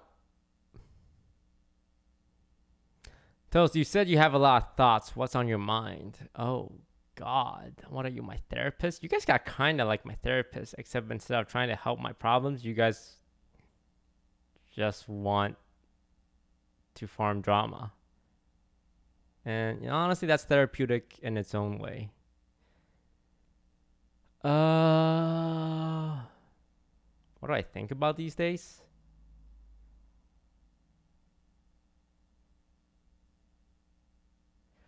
I think about my future. I think about the content break that I've been on for 2 months. When's the last time I uploaded an Among Us video? 4 months. I think about the future of streaming a lot.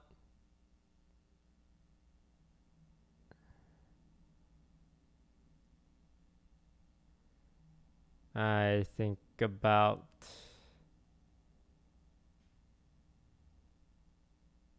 what do I think about? I think about if I want to be a streamer for a long time, and if I want to do anything to branch out. Like I always talk about Shang-Chi too, right? And it's like half meme. For those who don't know in chat, Shang-Chi is a Marvel movie featuring an Asian superhero, and it did really well. And I watched it, and I really liked it because it wasn't just like, hey, welcome to the Asian show where we're Asian and we talk about being Asian, right? It was done in a good way.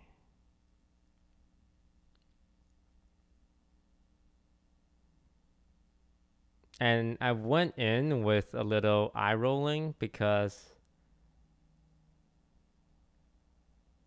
I've never been that fond of like content that is almost like too hammering the point of being Asian, if that makes sense, right? Like when it comes to content creators or like comedians, I'm not a fan of the ones who are Asian and 95% of their like content is talking about being Asian or like doing Asian stereotypes like hello everybody.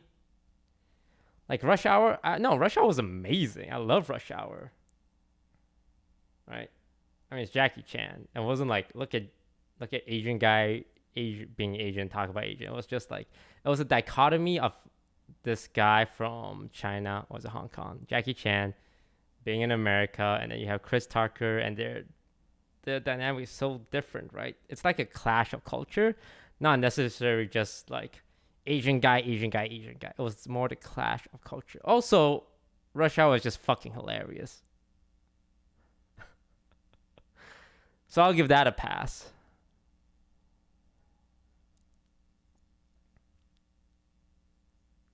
But no, I really liked Shang-Chi too. And I remember watching it and I'm like, oh, wow, this is really well done.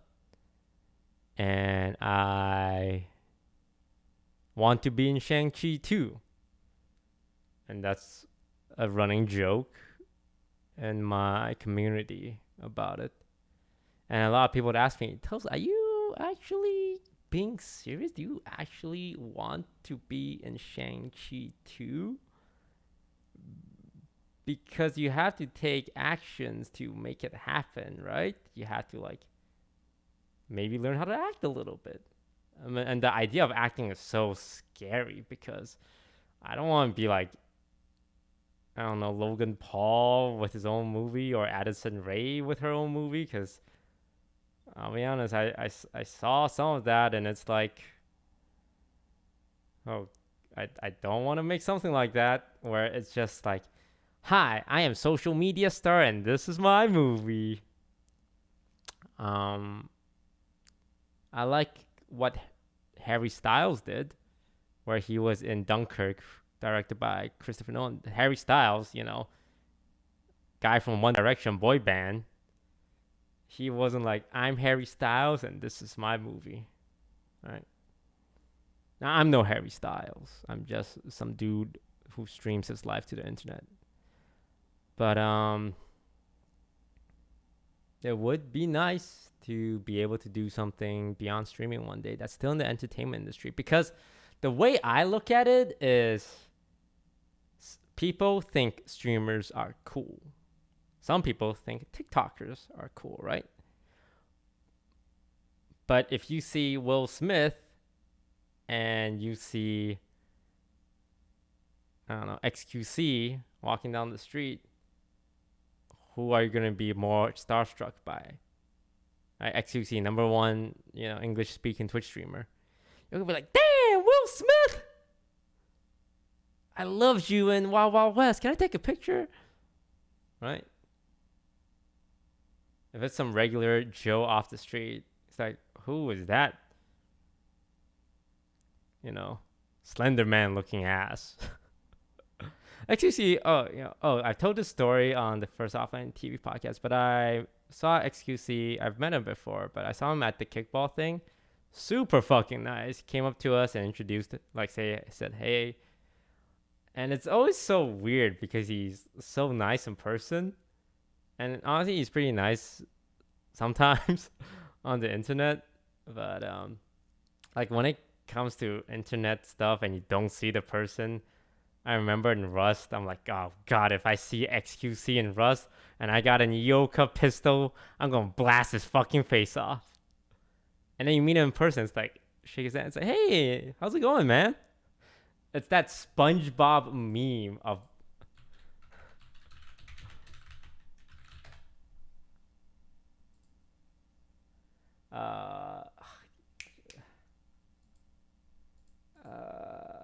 SpongeBob. Nice.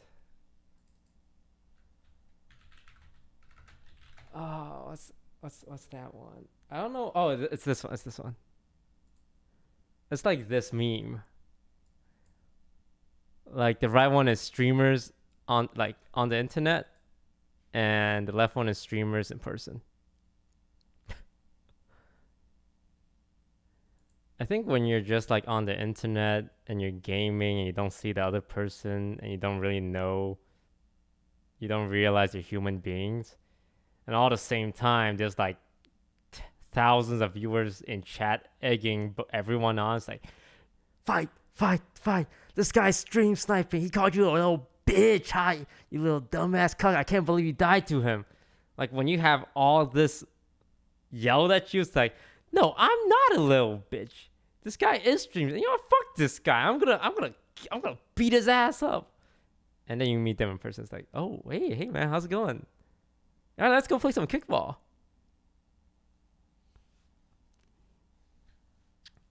Do you prefer directing or acting? Right now, well, I don't. Acting is one of those things where no one will ever say no to it if it's shoved in your face. It's like, you can be an accountant and you're pretty happy with your job, and someone comes up to you, hey, do you want to be the new Spider-Man? It's like, well, I never really thought about it. But I think that would be pretty good. I've never acted, but if you guys are offering me the role to be Spider-Man, I guess I'll take it, right? Right now I do like being behind the camera occasionally, which is why I do a lot of those IRL streams with Lily or Yvonne. Where I'm like kind of behind the camera setting up the stream. Like all the streams are mostly done by me with Broden and Michael helping out because I'm not that technically proficient. But I like that because it allows me to control the flow and like figure out like funny plans and stuff. But yeah.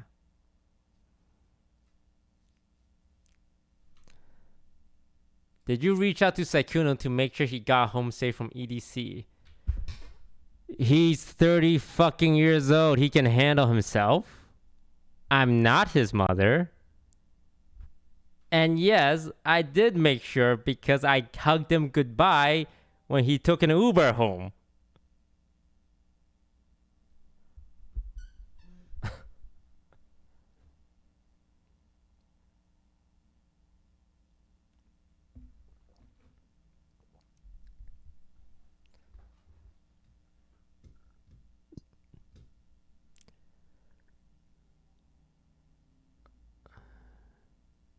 Do you imagine yourself teaching your future children how to stream games live on Twitch? Oh god. Hey, I don't know when I'm gonna have kids. I feel like I don't want kids now, but eventually I want to pass on my genes because it is a goddamn shame if my bloodline ended with me.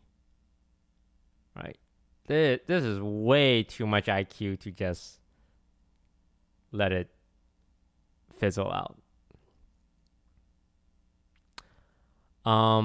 But I don't know. I plan to be supportive of my kid.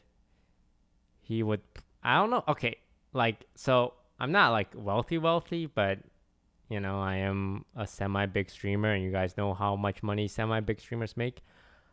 I'm really worried of raising a piece of shit, like a really entitled piece of shit, right? Because I grew up without money, and my mom worked her ass off to support the family. So did my dad. But we grew up in poverty. And I know this because the Canadian government was like, hey, you guys qualify for welfare. I'm like, huh? What do you mean? You mean most kids don't eat bread and bologna every day?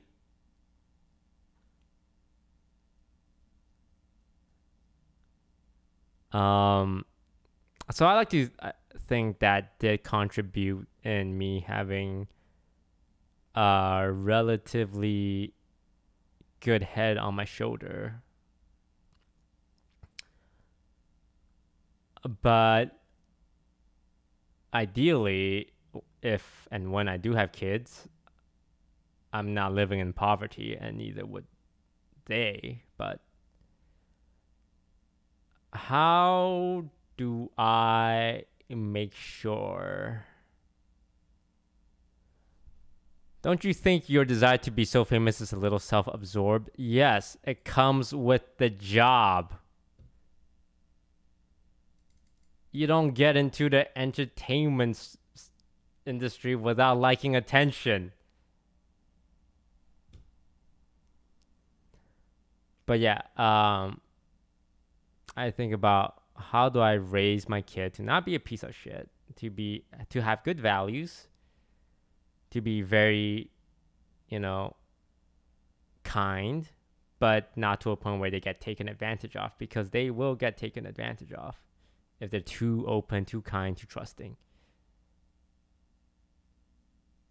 So, but I also don't want to be overbearing because they would rebel and do a shit ton of drugs. Like most Asian kids. If you guys never been to EDC, so much Asians.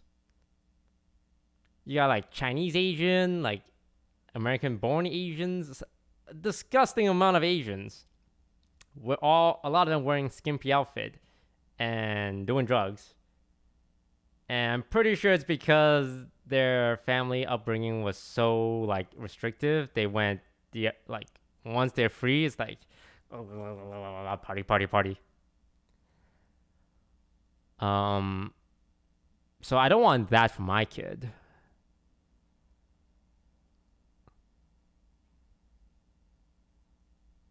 So I don't know. I don't know how to raise children, but I don't think I'll ever force my kid into like an entertainment role. If they want to be an entertainer, they can be an entertainer. I am curious if there will ever be like a streamer that was raised to be a streamer, like some basketball players or like I don't know, sports people. Some of them were raised like from a young age to do those things, right? Like whether it's ice skating or soccer or football. But no one really raised their kid to be a streamer, right? Because streamer is so new. Like streamer couples are probably like just recently having kids in the last couple of years. You're gonna need another 10 years for these streamer kids to grow up first, right?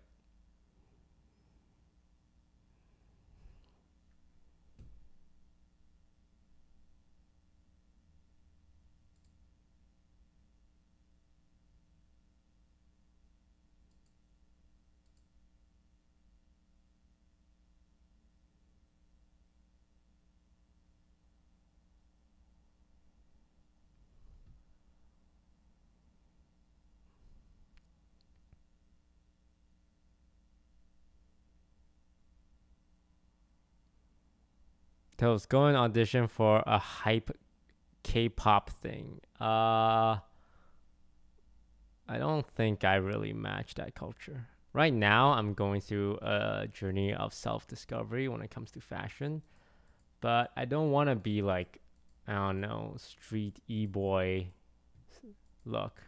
I know I say that looking similar to that, but I've always been more intrigued by regality, like British gentlemen. But I don't have the expertise to pull that off. So right now I am in like e-boy phase.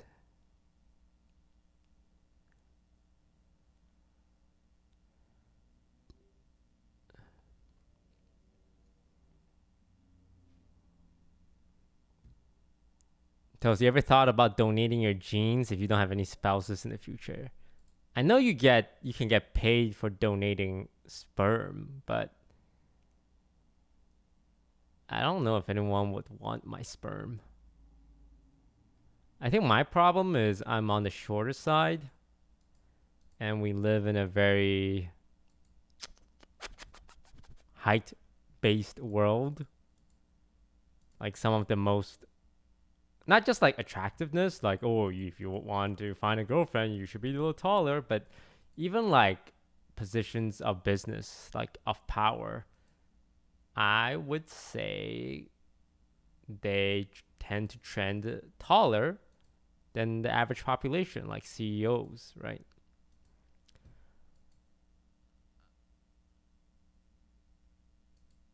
So I think when you look at my sperm info and it says 5'7", I don't. You would have to be a very tall woman, and you know what?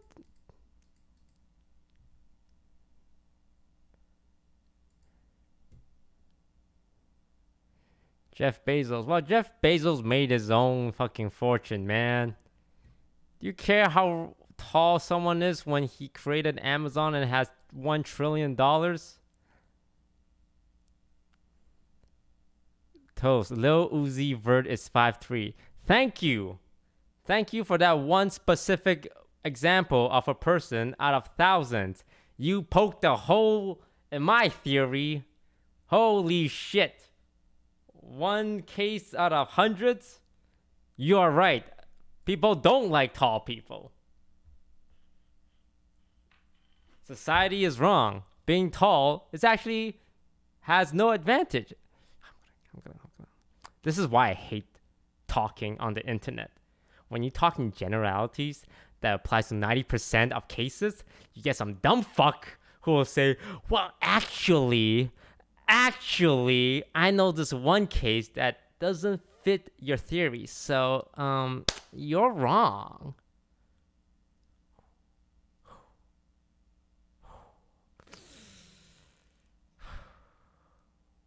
This is why talking on the internet is so hard. On Twitter, when you're streaming, because people love any opportunities to sound like they're smarter than you. He said something that applies in 90% of the situation. Let me say something that doesn't apply in 10% of the situation, and I look like the smart one. Yes, I am triggered because I hold social faux pas in very high regard, right? So what's the expectation here? Do you want me to list out every single short person that is an exception? Because I don't know that much people. So I'm going to talk in generalities. What about Danny DeVito? Danny DeVito is a man in his own category, which is God.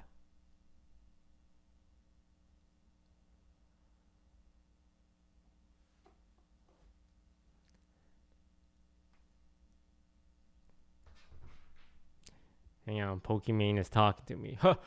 Hang on, guys. I got to answer a message from Miss Pokimane here. No, it's real. I swear, I won't show you guys the content, but you know, yeah. Pokimane's messaging me right now, so excuse me.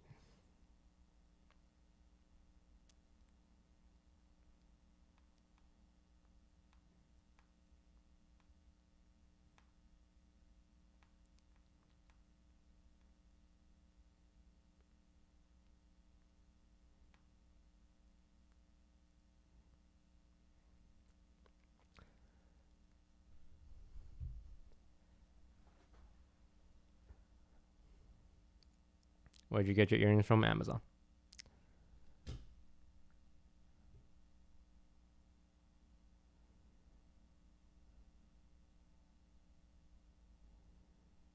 Do you find yourself getting as frequently annoyed by ignorance and stupidity when talking with others IRL? No.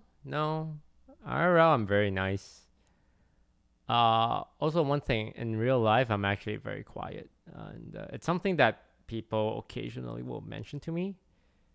Is that in real life, I am very, very quiet, and I really just don't say much if I'm not comfortable. And I remember like meeting some acquaintances that hung out with us, and they said, "Wow, you you don't yell at people all the time." Because when you look at some of my content, like gaming wise or in our friend group, I yell a lot. And I didn't actually really yell that much at the beginning, but over time, I don't know why or how I went from like the high IQ guy to the stern yelling at children, shepherd, bitter, dark humor type. So people are sometimes surprised when in real life it turns out, oh, I actually don't talk that much or at all or yell.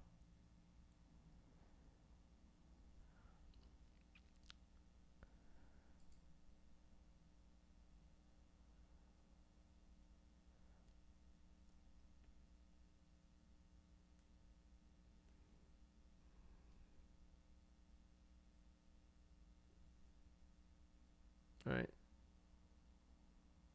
Yelling at people is rude. Toast, are you gonna upload your vlog? Yes, I have. Um, I have a Disney vlog ready.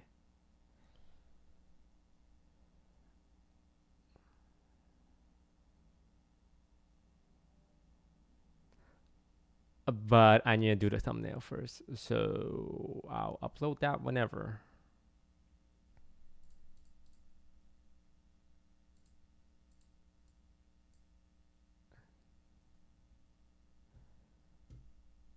It's actually pretty old. Toast, how's your second channel doing? I don't know. How is it doing? Let's take a look.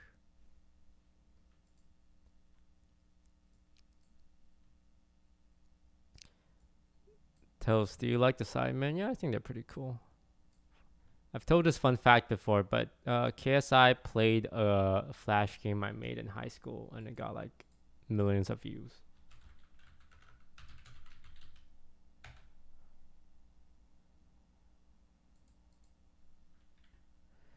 DisguisedToast 2. How are we doing? Sheesh, 500,000 subscribers.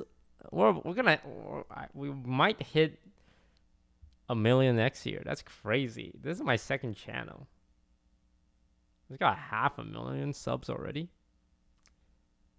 There's a video with 1,000,000 views on my second channel. Holy shit, I'm good at entertaining people.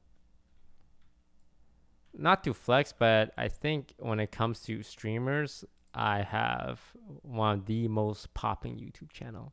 That's one of my advantages. Is that I am both a streamer and a YouTuber.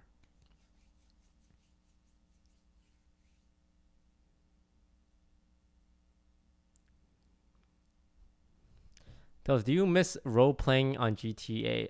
Yeah, I actually thought about doing it again, but I'm gonna wait like one more month because I'm gonna be on a TFT grind.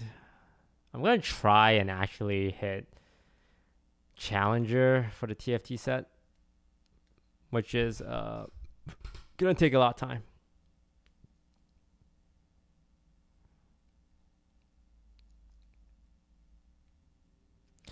Why don't you post to the main channel? I haven't figured out what the content I want on there. I'm gonna post a vlog on the main channel, but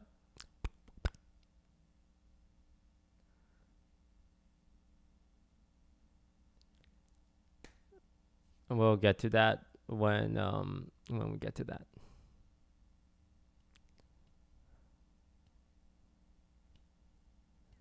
Your taco vlog did well. Yeah, that was nice. I haven't uploaded in 4 months. Ooh, yikes. I just want to upload something. I don't want to upload, like, try and make something super good. I think the most important thing is just getting over that hump of uploading again and not feeling like every video's gotta be a super banger. Have you thought about being a React Andy? Okay, so a lot of people ask me, Toast, when are you coming back to Twitch? Are you gonna ever come back to Twitch? Are you going to YouTube? Are you gonna stay on Facebook?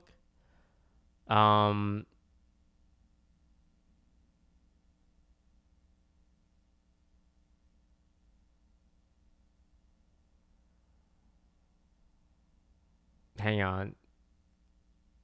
I'm mentally having a conversation in my head with my lawyer. And he's saying, shut the fuck up.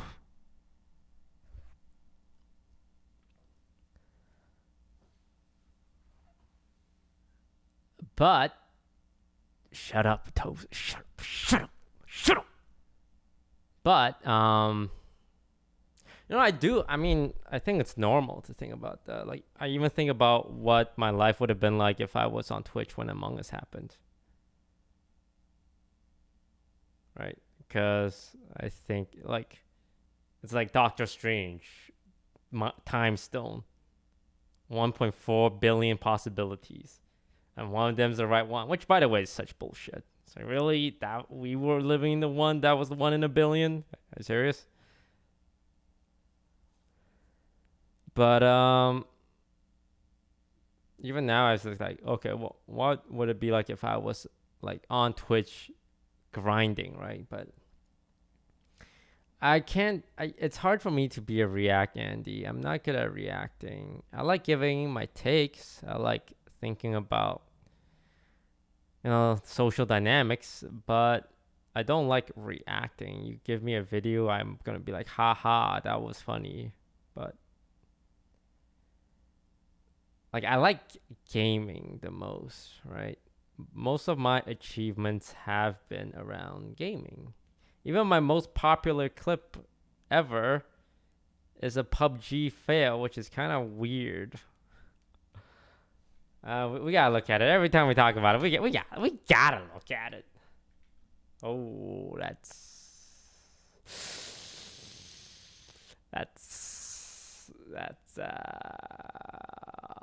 that's a omega yikes.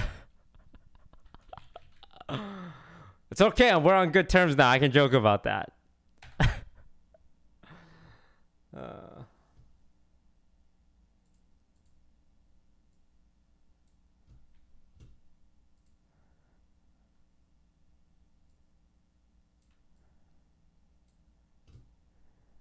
If you know this clip, you know this clip. This is the #1 DisguisedToast Twitch clip of all time.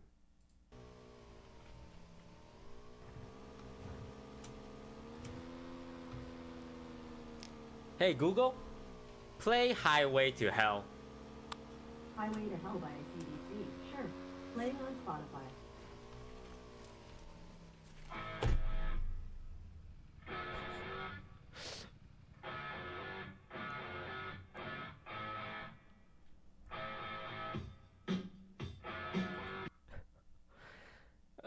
So funny. Classic. But yeah, I feel like a lot of my best content are gaming related. A lot of what people know me for, a lot of things I really care about are very rooted in gaming. Like, I got famous through Hearthstone because I played meme decks, right? And it's not just like I play game good. It's I play game good in a very unique way. Right? And TFT was kind of similar, where I play game good, but I play game good in a fun, weird way, like forcing pirates or going full sorcerer. And it's also the same with Among Us. It's not just I play game good, it's I play game good while keeping in mind the strengths of, like, the players in the lobby. So when it comes to just React content, I don't think I can grind it out. So, like just like in Valorant, I've plat 3, just border of diamond. But how do I play Valorant? I use two guns, the judge and the operator. 95% of guns purchased, I swear to God, are vandals or phantoms. And when you look at judge buyers, I think they make up like 2%. Right? So I play game good, but I don't play it conventionally. One of my philosophies, and I don't want to sound like Sun Tzu or Gandhi, but if I was to have a saying, it would be, you know how they say don't bring a knife to a gunfight? What is it called? Don't bring a knife to a gunfight. Okay, so the saying is don't bring a knife to a gunfight. My saying is don't bring a gun to a gunfight. You know, bring something even bigger. Bring like a drone strike. Bring a tank. You're bringing an Apache helicopter. Why would you bring a gun to a gunfight? That's like an even playing field. You don't have an advantage, right? But it's a gunfight, sure, and people will be like, "Bro, not very cool of you to bring a tank to a gunfight." Well, here's the thing: your opponent's the one who's fucking dead and in the ground. Like, you're right. That was not cool of me bringing a tank to a gunfight, I guess. But you're the one who is alive. And like that's kind of my attitude when it comes to like career, and I think that should be the attitude for you guys, right? Don't think on a level playing field. Let's say there's a hot girl in your class and she's into smart guys, right? But the guy who is in your class who's the like number one is a fucking genius and has 3,000 IQ and gets 100 on every test. You're not gonna win that fight. I'm sorry, bro. But you know what you can do? You can get jacked. You can learn something creative. You can make a lot of money. But you shouldn't try to fight people where they have an advantage, because it's not worth it. Right? Like applying for jobs, right? If you're applying for the same job your peers are, and you know Tanner has an 87, average, and Chad has a 90-point average, and you little beta cuck, you average 70% on your tests. Don't try and be like, oh, let me just study a little harder. Go fucking do some extracurricular. Go make a game. Go start a fan club or something. And you might not get the job, because if they at the end of the day will only look at your grade, you're going to lose that no matter what. But if you have something they don't, you have a chance, right? Like, if I buy a Vandal in Valorant, I'm going to get fucking smashed in my elo. Like, I've had to play against immortal players. Right? At the OTV tournament, I had to play against a team with 2 immortal players. And I won. You know how I won? I bought a fucking judge and hid in the corner. Because as good as you are with a Vandal, when we're in kissing distance, my judge is gonna kill you. Right? I'm not gonna be like, oh, they're fucking immortal. Let me get Vandal. Let me step to them. No, let me take my chances. I'm gonna get my ass cheeks clapped every single time. So that's why I buy a judge. And I hide in my little corners like hee hee. Right? And that's my attitude towards a lot of games I play. It's like, just purely skill wise, there's just too much smart people out there who's better than me. But creativity, rat like behavior, that's where I have my advantage.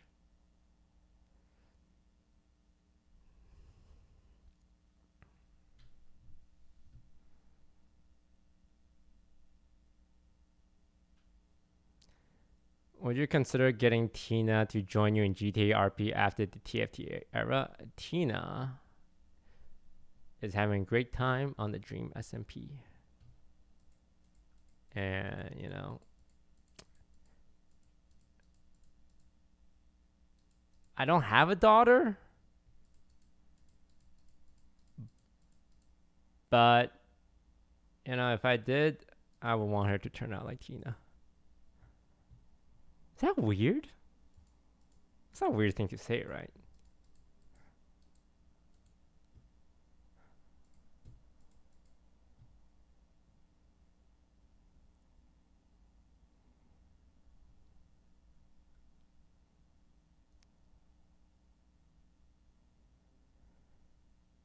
Have you met Mizkiv? Yeah, I met Mizkiv. Nice guy. I met him like 4 years ago when he was Ice Poseidon's cameraman. I met him at the door to the TwitchCon hotel where all the streamers are standing. And he's like, oh my God, Toast, I'm a big fan. I'm like, oh yeah, I know you, Mizkiv. And he was like, you know me? Oh my God, guys, Toast knows who I am. Because he fucking knows Mizkiv. Mizkiv's like, you know, he's Mizkiv, right?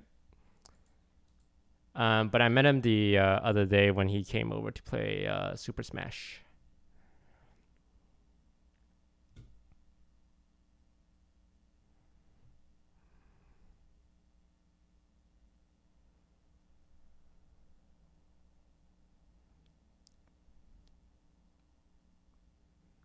Is he good at Smash? No, I didn't play against him directly.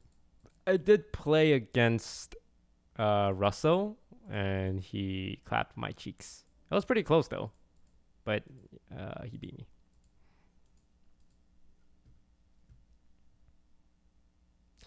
Those, how do you do your hair? I don't do it. This is just how it looks. It's permed. That's why it has like a little waviness, which is one of the reasons why I got it permed, because it looks like I actually spent some effort on it, but that's just how it looks. I need to go pee. Let me put on a video for you guys. How about a DisguisedToast 2 video? So I can farm my own content. Fucking genius, Toast. Is it low maintenance? Yes, it's very low maintenance. So, intro to stream, go. We're gonna make Louder. Microphone's right there. We're gonna make the honeycomb from. Yeah, that wasn't your fault. That was the doorbell. It's a Korean show, so let's start with like 안녕하세요. 안녕하세요. Bao. 안녕하세요. 안녕하세요. 제 이름은 릴리입니다. 감자탕. Today we are going to be Making Squid Game 달고나. So what's talgona? The honeycomb. It's a little candy thing. Like in the show. Yeah, it's a common Korean street food where you melt the sugar. You melt the sugar. You melt the sugar, right? You're Korean. You melt the sugar. You melt the sugar, and you harden it, right? And then you put chips in it, right? Before you harden it. Before you harden it, yes. And then you There's one more ingredient. There's more? It's two. Blood, baking soda, and sugar. We have fine granulated sugar to be melted down. Yes. Arm & Hammer baking Pure soda. baking soda, yes, very cool. These are the two ingredients needed to make the thing from Squid Game, the honeycomb, the game. Yeah. So do you know how to make it? yes. Do you? No. Okay. Is this enough? Good? Okay. Oh man. Look, I don't watch my own videos, but even just a little bit of it, fucking banger.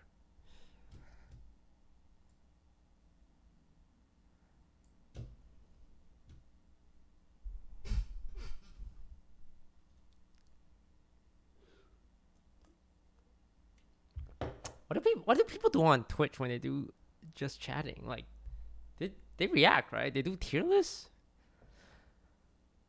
I don't know how just chatting streamers do it, man. I really don't. React to LSF.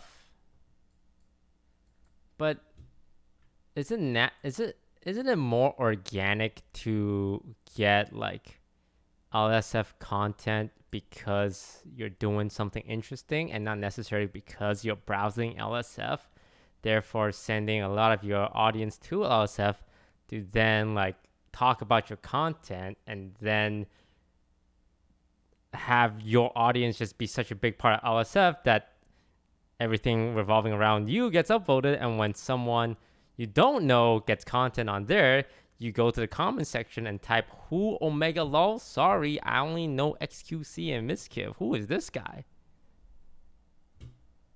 Alright, you know what? Let's look at LSF.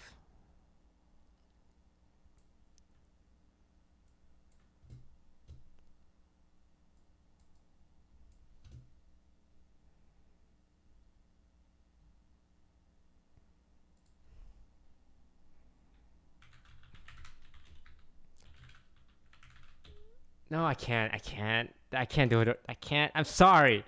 I can't. I don't know how to react to things. Especially things involving people like my job. It's like, what do you want me to say, huh? I do want to farm content though. One day I'll farm content. Now let's look at offline TV. Look at my safe little bubble. My little echo chamber of people who only compliment me. Oh. Aw, look at me. That's me. What a cute little picture of me and Saikuno. Oh, what a cute little picture of me young. Biggest announcement of my career tomorrow at 10 a.m. PST. What is it?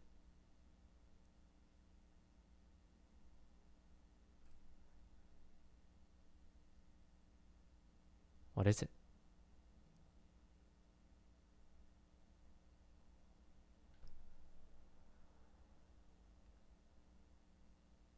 That's a nice picture.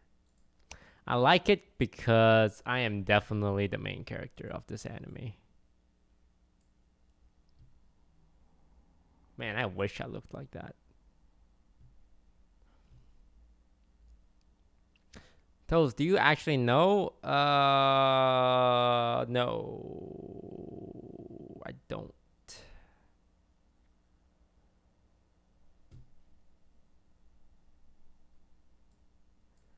She's leaving and joining 100 Thieves. 100 Thieves? Oh, you mean OTV 2?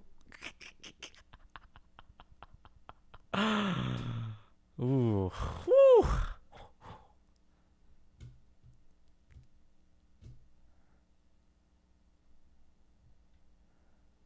Ooh. Toes, you really went there.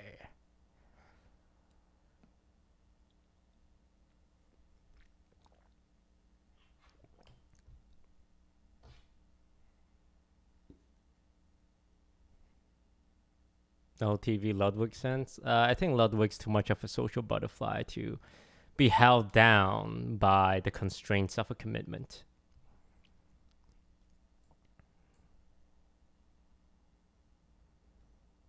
Toast, when are you getting an esports team? I always like the idea of like having protojays. And like you kind of see it in the way I treat my friends. Like I see them as projects almost, like protojays. But I'm still looking for my M&M in a way. Like a lot of my like people I believe in become my peers, which I think is healthy because it's weird to have a dynamic where one person's like the sensei. Like I like it when it's like, hey, you're my peer. But I do want to have a protege one day. Like, I want to have my own Eminem and I'm Dr. Dre. No, not the candy Eminem, the rapper Eminem, the protege of Dr. Dre. Isn't Tina your Eminem? No, Tina's her own woman.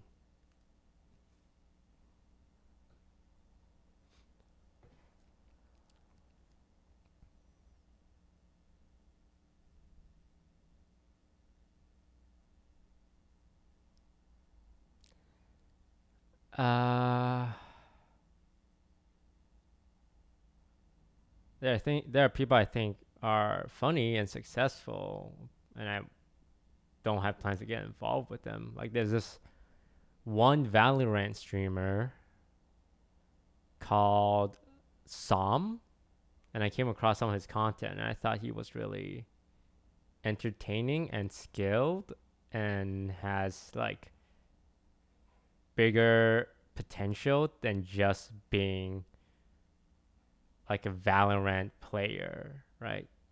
And he probably could make that transition. But one thing I always worry about is like these people with talent just get stuck in their like content bubble, and if Valorant ever dies, right, it's harder to get out. Yeah, Tens and Kaide are really entertaining as well, beyond just being, Valorant streamers. And a lot of times I'm like, God, I don't have that big of a, I don't think that highly of myself yet to be like, yo, I'm DisguisedToast and I'm here to rock your world, right? Because I sometimes don't know what the fuck I'm doing, like with the things I do and the things I get involved in and the people like I believe in. It just works out a lot of times, but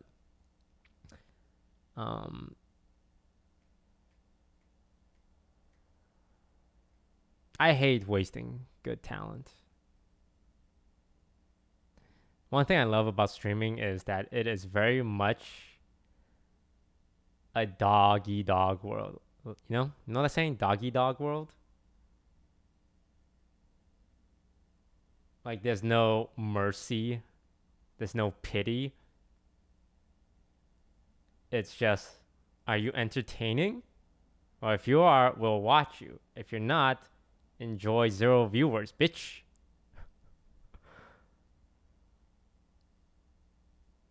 And that is exciting. Stressful, but exciting, right? You are measured on your merit.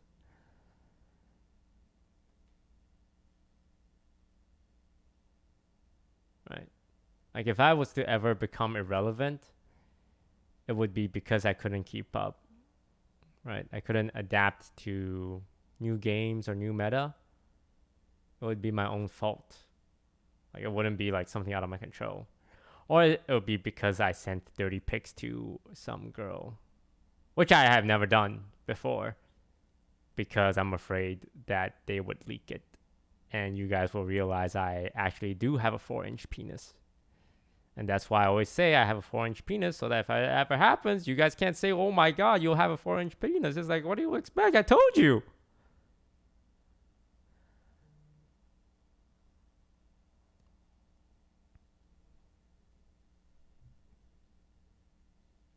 It's 4-inch erect, for the record.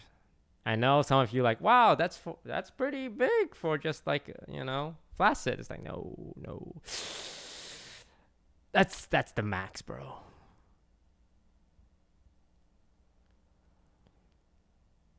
What was I talking about?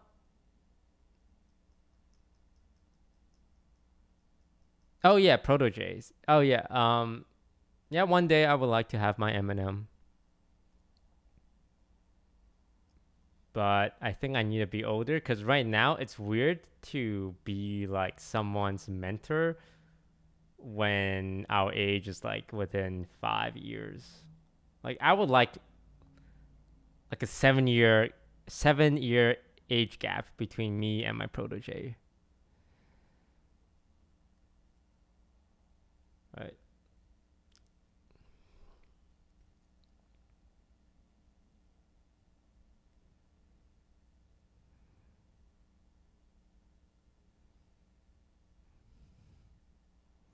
Would you want to take a percentage of the income? I think that I don't know.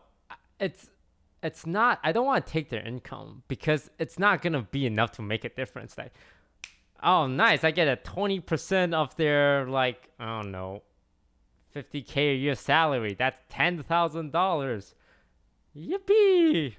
And then they start building resentment towards me. It's like this motherfucker's taking 20% of my money. Fuck this guy. Right? I don't. It's not really a percentage thing. For me, it's a loyalty thing. And I'm not sure if you guys know this, but in the 6 years that I've been a content creator, there was a lot of people I believed in and supported. And a lot of them turned out successful, but several also turned out successful, but then did things that aren't very cash money. And when they were doing these non-cash money things, I remember like sitting them down and talking to them. It's like, bro, this isn't very cash money of you. And this, it's not a one person instance. This happened like with 4 different people already. And I need I feel like, I don't know, man.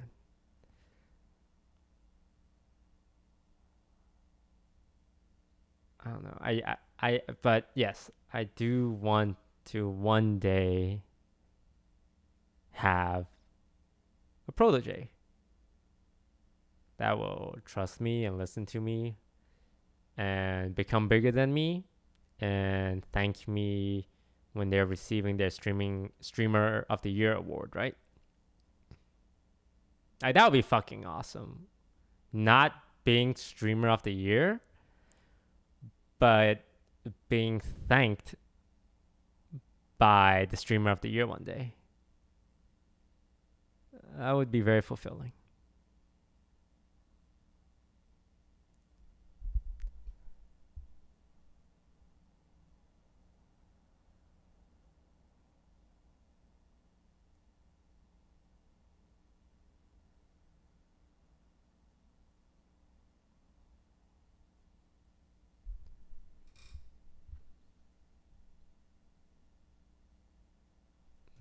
Have a son. It's gonna take like 16 years to get there, bro.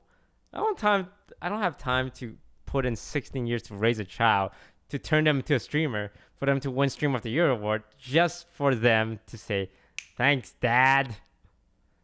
Also, if my child wins Streamer of the Year award, I should hope they'd be thanking me no matter what anyway.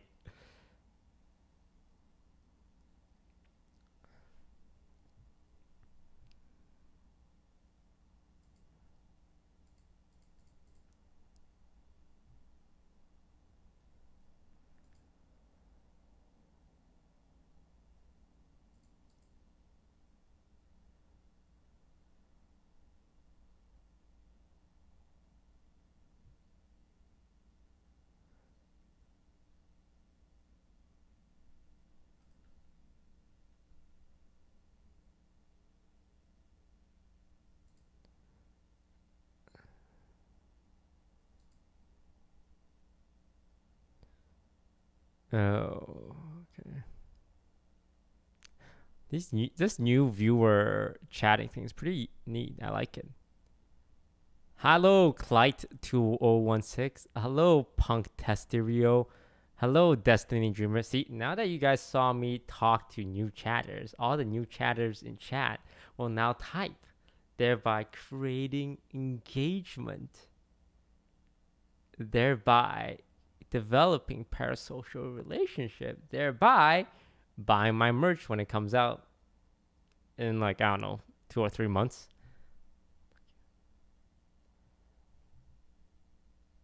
Damn, you know, sometimes I do miss Twitch streaming, which is why I do these things, because when I realize when I miss Twitch streaming, I just stream on Twitch.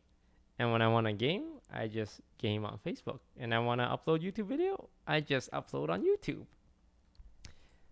It's actually the infinity gauntlet of content creation for streamers.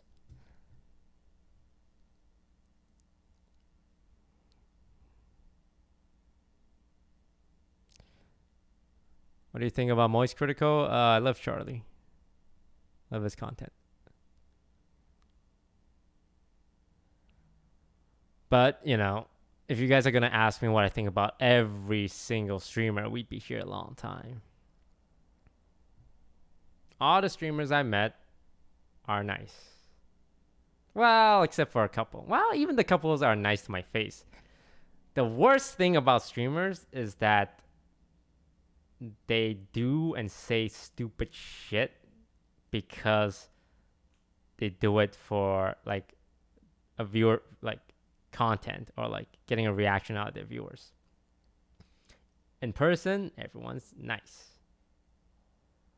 But then you hear about some shit they said about you when they were streaming, and it's like, wow, that's kind of not cash money of you.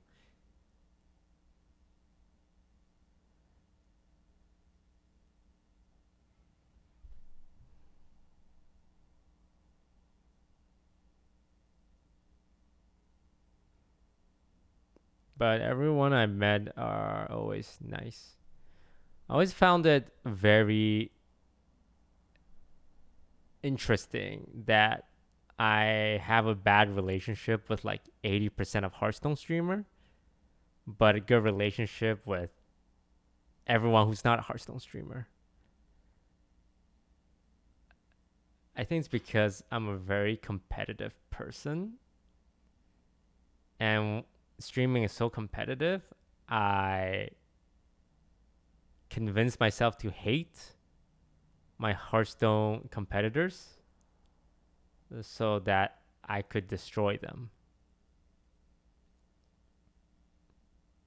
I think if I was a League of Legends streamer, I'd be on bad terms with like a lot of the people that I now live with, or a lot of people I'm friends with. So I'm glad I wasn't a League streamer, because Hearthstone streamers, let me tell you, they just keep to themselves in their rooms streaming Hearthstone every single day. You're never going to see them. You're never going to have to interact with them. If there was one group of streamers to beef with and not have to worry about repercussions down the line, it'd be Hearthstone streamers.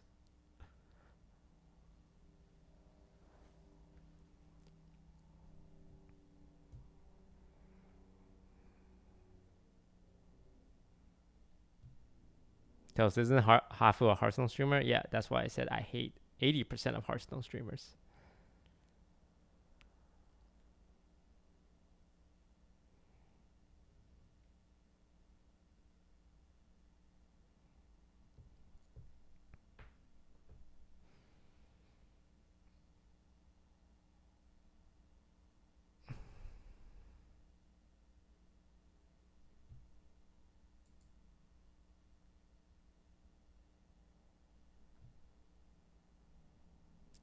Did you meet Corpse in person? Does it matter? Does it matter? You want me to say yes? You want me to say no? Does it matter? No, I didn't. Yes, I did. Yeah, let me name drop. Oh, yeah, I saw a corpse. We took a picture, you know. It doesn't mean anything. It would just be like, it doesn't matter.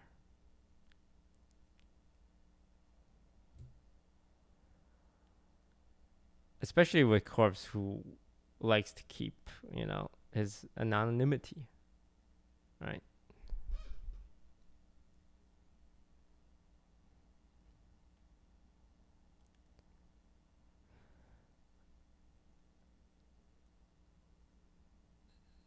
Do you think you would stick with Facebook for streaming in the future? I mean, you guys can watch me anywhere. I mean, if you guys miss me so much, why not just watch me on Facebook? And if you guys don't want to come to Facebook, you guys can catch me on here whenever I stream.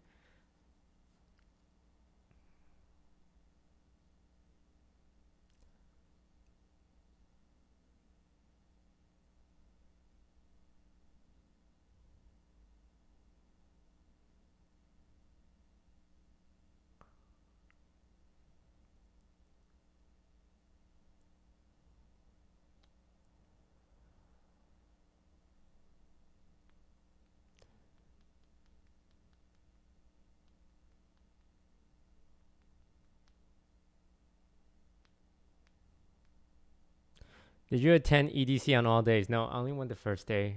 EDC, I'm a boomer. EDC, you're dancing, you're like partying, you're jumping up and down, you're running.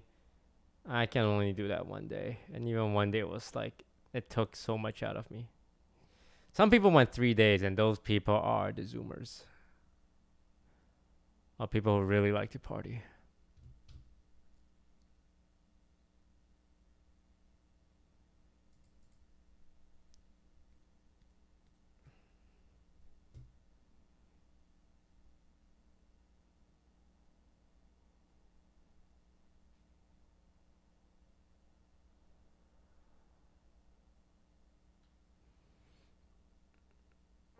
Did you vlog your EDC experience? No, I've been avoiding. I haven't been doing content like almost at all.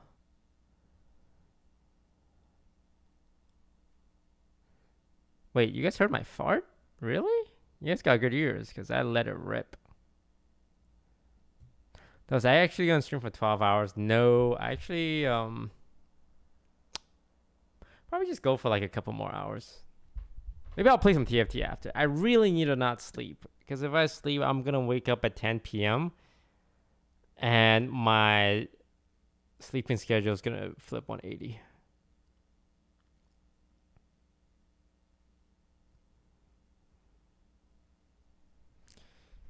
Any new games you're waiting for? Right now, we're in a gaming drought. Every streamer either plays League or Valorant or GTA RP, and they just switch between the three. There was a time. So I like to talk about streaming meta. So at the height of Among Us, the streaming meta was collabs. Collab. Party games. Gang beasts, speedrunners, Mario Party, golf, party, games, collabs, 8-man lobby. Over and over again. And which was great during quarantine because it was so new, right? But and Rust as well. But then people started having these realization. If there are 10 of us and we're all streaming and every viewer can only watch one streamer, that means if I'm not one of the top 2 streamers, I don't get any of the viewers. Well, now I don't really want to do party and collabs.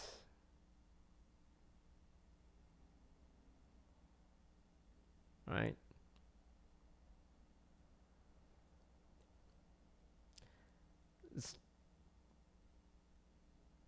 So now collabing has kind of died off.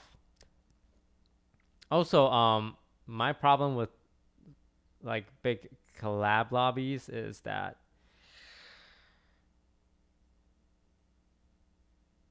there's a lot of yelling. There's a lot of yelling. A lot of loud noises. And it just really doesn't suit my style. Like in Among Us, I yelled because yelling's a part of it.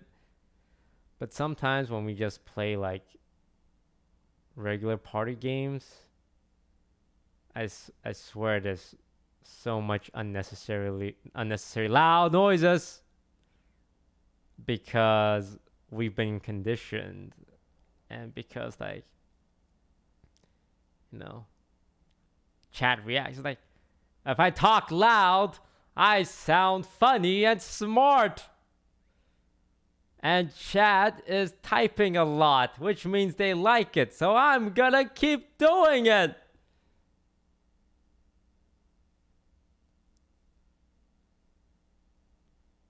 And it just turned me off from doing too many collabs. I'll do occasionally like it, especially if it's people that I'm fond of. But over the past 3 months, I've turned down invites like every week for collabs. And all I've been doing is just playing League and Valorant, because in those games, it's just about the game, right? And it was like that for Among Us at the start. And when it stopped being like that, I stopped.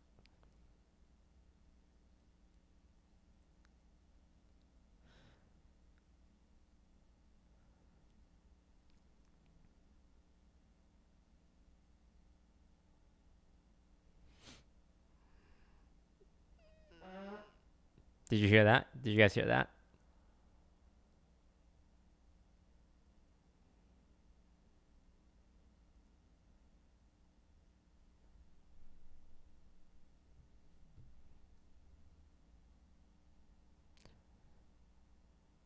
Is anyone else gonna host the podcast? I think it's gonna be me for now. I think you will. There will be weeks where it's someone else and someone else to get some different dynamics. But are you guys bored of me already? Not yet, right? I can still be the host of the podcast for a couple more episodes, because I'm still learning. You know, I know I'm not that great yet. Just give me a second chance, please.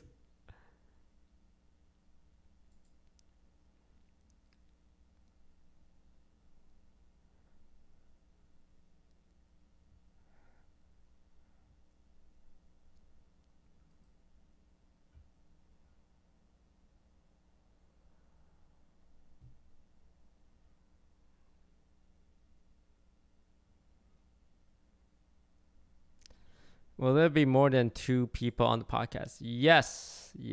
We do plan to have a couple of episodes with 3 people, but not 4. 4 is too much.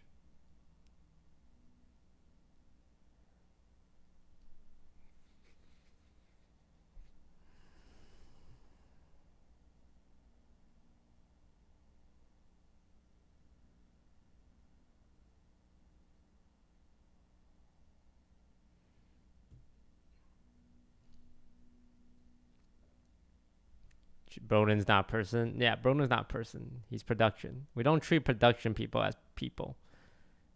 as human beings, because they start asking for stuff like, you know, human rights.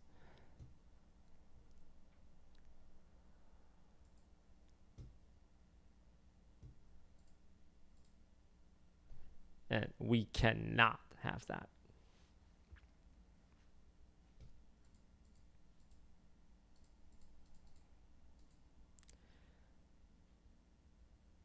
Okay, so again, what do Twitch streamers do? Because it's been it's been a little over 2 hours, and I swear to God, what else is there to say? I don't know how you Twitch streamers do this every day. Do you guys just farm LSF? Do streamers ever react to their own LSF threads? That's weird, right? Do they do that?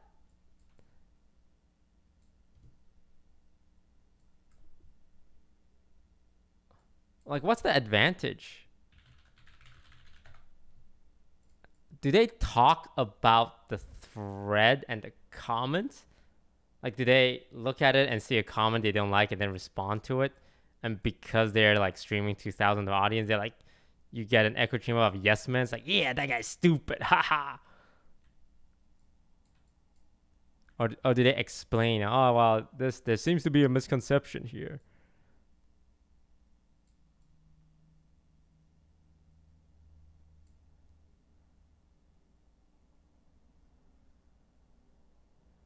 That's brigading. Really, that's brigading because that's what LSF streamers been doing for the last 5 years. Hassan can spend an hour on one thread. Sheesh.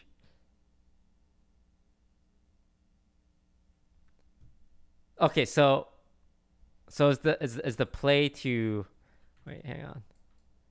So is the play to look at a thread about me, go to the comments section, and then talk about each comment individually, and thereby giving you content,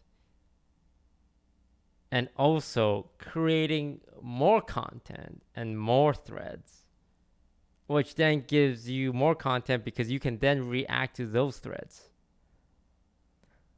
Hassan sorts through controversial. Oh, okay.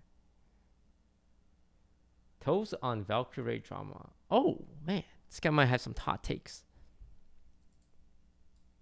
She has shown me to be naive and impulsive and too trusting. I can't. This guy talks so slow. God.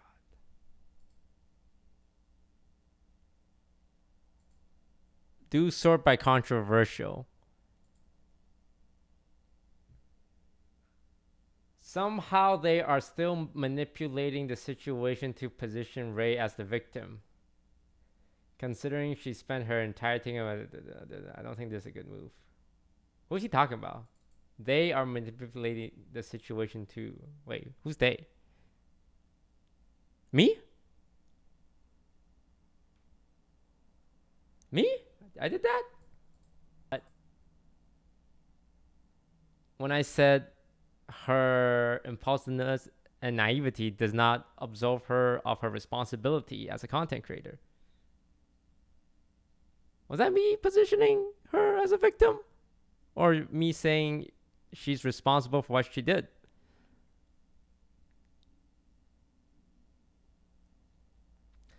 Jeff Bezos is a super nice dude. He is just a victim of capitalism and trusts his advisors too much. He didn't know his friends he didn't know, and his friends never said anything. When did Jeff Bezos get in the picture?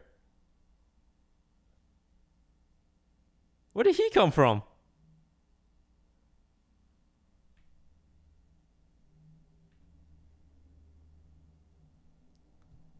You went from streamer to richest man in the world really real fast. Oh, Valkyrie is Jeff Bezos. No, that still doesn't make sense. Why? Wait. Okay, they're okay. Okay, there's a comparison here. They're both human beings. Okay, yes. Jeff Bezos, human being. Valkyrie, human beings, yes. They both...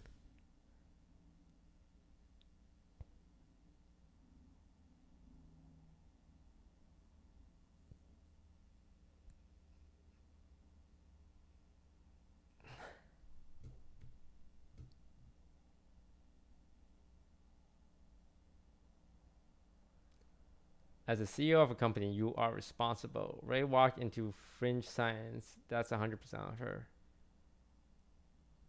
Okay, but why Jeff Bezos?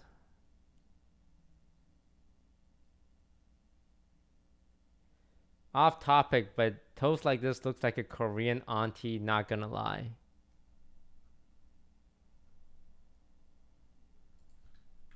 That's not right, guys? I don't look like a Korean auntie.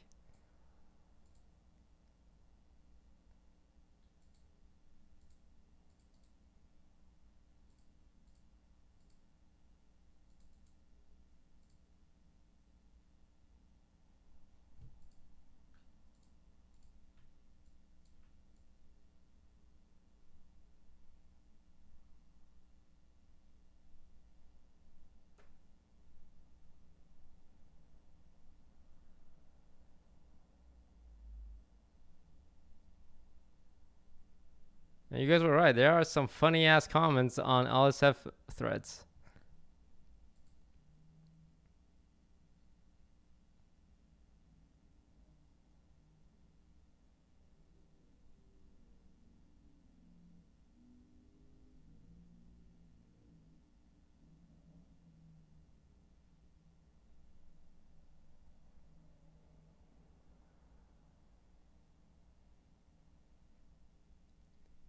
God. I don't know how Hassan do this, man. So, reading some of these comments makes me wanna.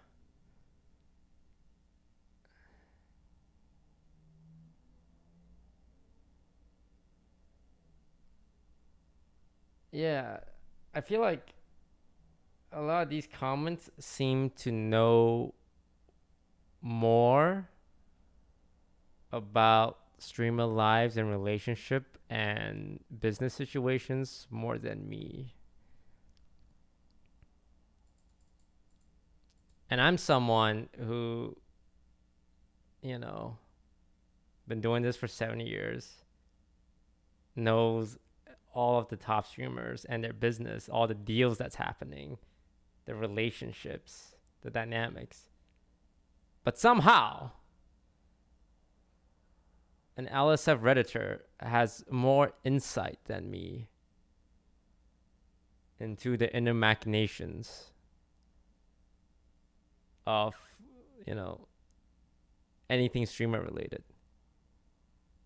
Like when I say something and I back it up with like years of time and effort like being spent, and as also like one of the top streamers, all that is nothing compared to the knowledge of an LSF Redditor.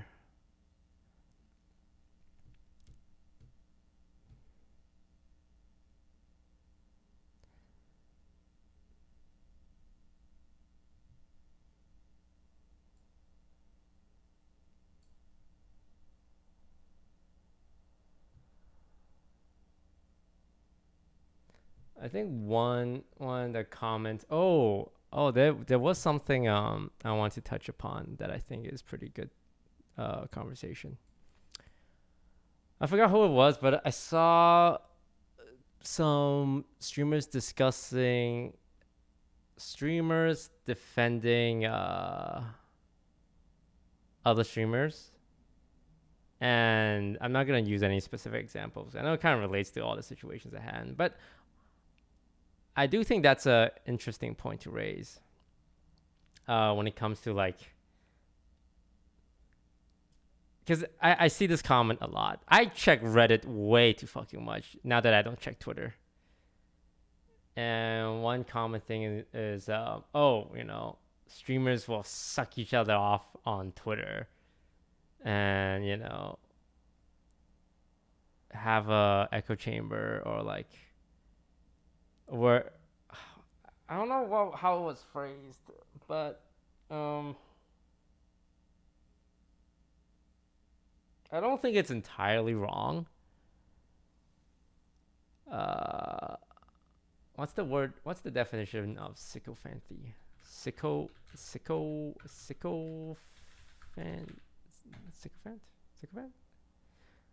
A person who acts obsequiously. Fuck, now I need to Google what this word means. No, not sicko mode, chat. What's wrong with you guys? Fawning attentiveness. Oh, you guys can't see what well, right now I'm Googling because I'm illiterate. So, sycophant. And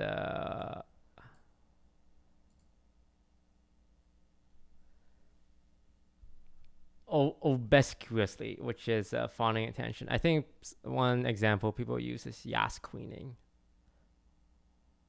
And I don't think it's entirely wrong that when it comes to like streamer circles and streamer culture, it is almost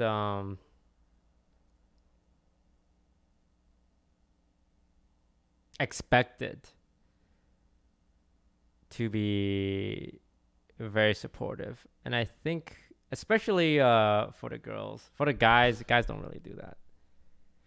Now some people will think, oh, it's because they're all clout chasing or they're all like living in a bubble. But the reality of it, and I say this knowing a lot of the people like who sometimes engage in this behavior, which is like a lot. Like when you look at the Twitter of girl streamers, they are very, very, very, very supportive to each other, right?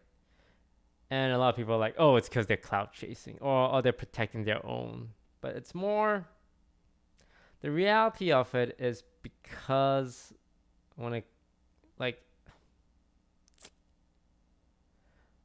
how do I say this? Because I know whatever I say, people think it's like biased or I'm like too close to the situation. But I like to think I'm able to give relatively unbiased take. But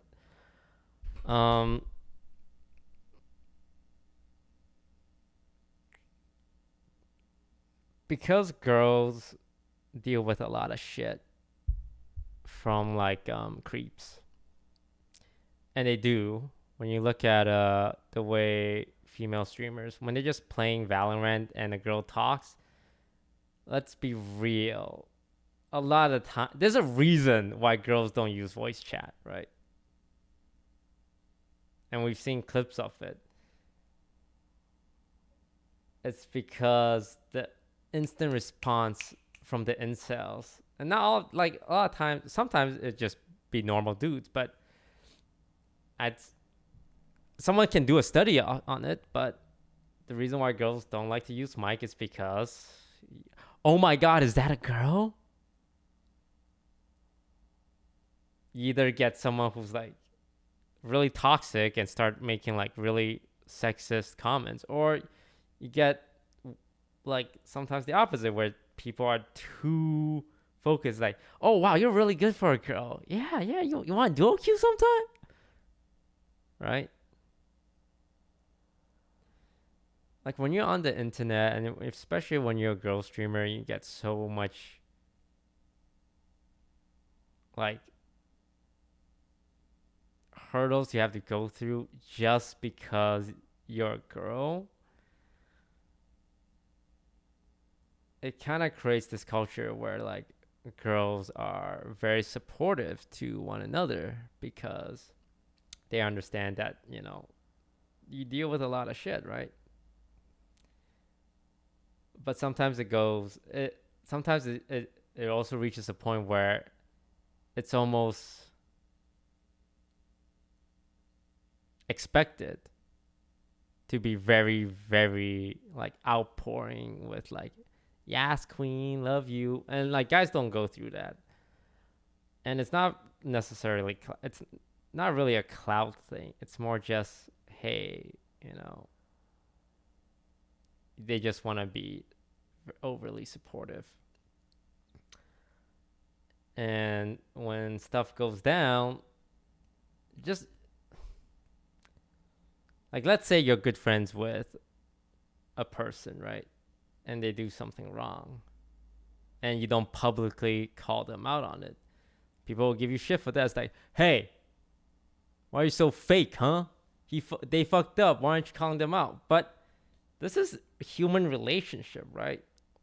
If I call them out publicly in front of thousands of viewers, that's gonna harm our relationship, you know? And if you're gonna say, well, you know, if they didn't want to be called out, they shouldn't have done the shitty thing. So it's your responsibility to call them out. But it's human beings you're talking about. You can't be like, yeah, I called you out publicly, and you can't really be mad at me because it was, you know, it was the right thing to do. So it would be actually rude of you to like let it affect our friendship.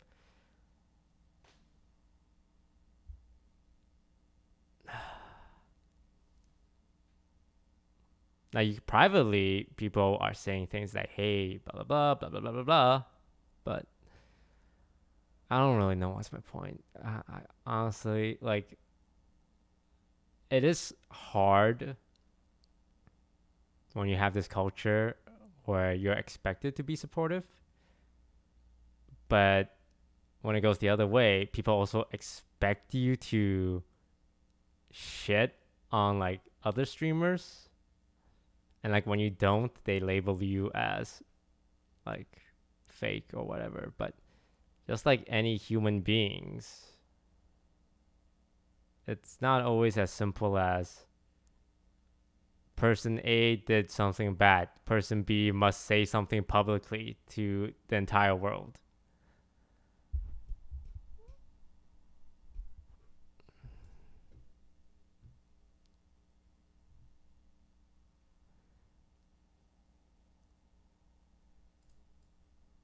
All right. Anyway. Like if you're working a job and your coworker mess up, you're not gonna be like standing in front of the meeting rooms like, oh yeah, the reason why we didn't push that feature is because Dave from the programming team fucked up, and he's the reason why this feature isn't pushed today. So if you want to blame someone, blame Dave. And then after it's like, hey Dave, you want to go grab a beer or something? It's like, whoa, why are you mad at me, bro? I just told the truth. Why are you so upset?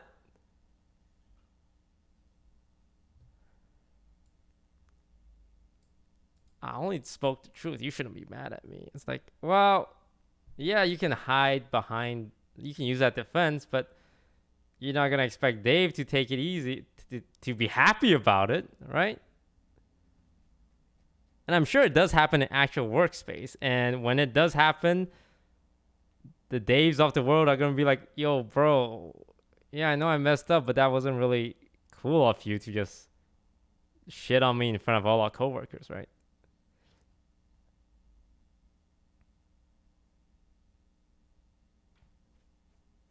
I talked about this on the podcast with Pokey, but streaming is just this mix of friendship and business, and it's really fucking hard to separate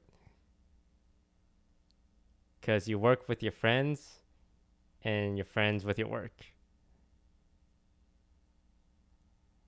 right? No, I don't think any job in the world intertwines friendship and business this much.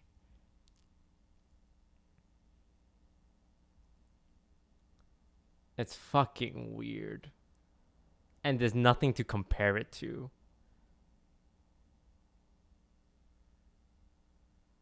There's no existing job really that we can point to and say, yeah, this is a great example of how we should tailor it towards, right? I think there is value to having content creators that aren't too connected, right?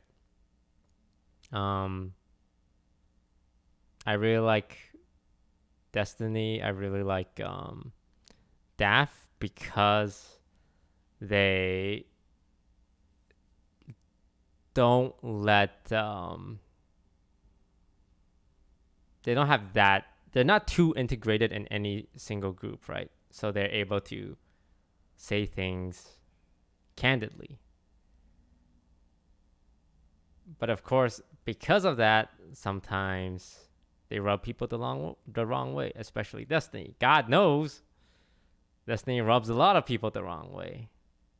But when they give their takes, I always respect it and appreciate it because it's something not all streamers have the luxury of doing, including myself.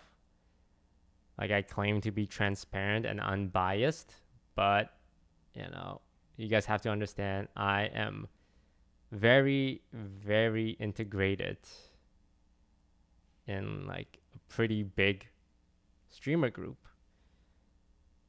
that like spans 50 people, right?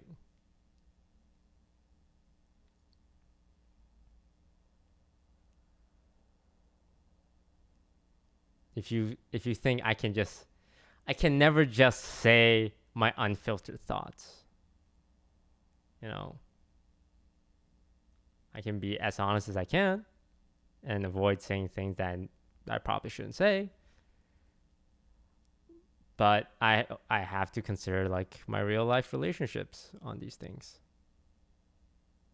I don't have anything to say right now for the record. It's not like I have this super big secret that I'm waiting to say, but I can't because it's going to expose someone. This is more just general thoughts whenever things happen. Whenever drama happens, right? And I'm like kind of... I'm never involved because I'm drama free. But a lot of times I'm like close to the situation. And yes, you're gonna my response or my perspective is someone who's close to the situation. Anywho,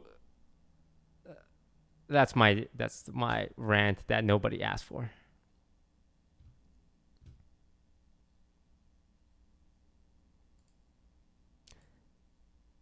To sum it up,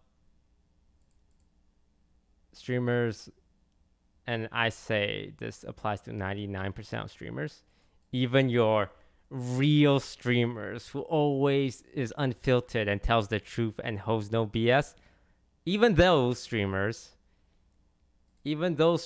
who people laud, oh, that guy's a real one, he always speaks the truth, even those streamers, let me tell you, have biases and things they don't say because of personal relationships. If you think there's a streamer out there that is just completely 100% unbiased all the time in all situation,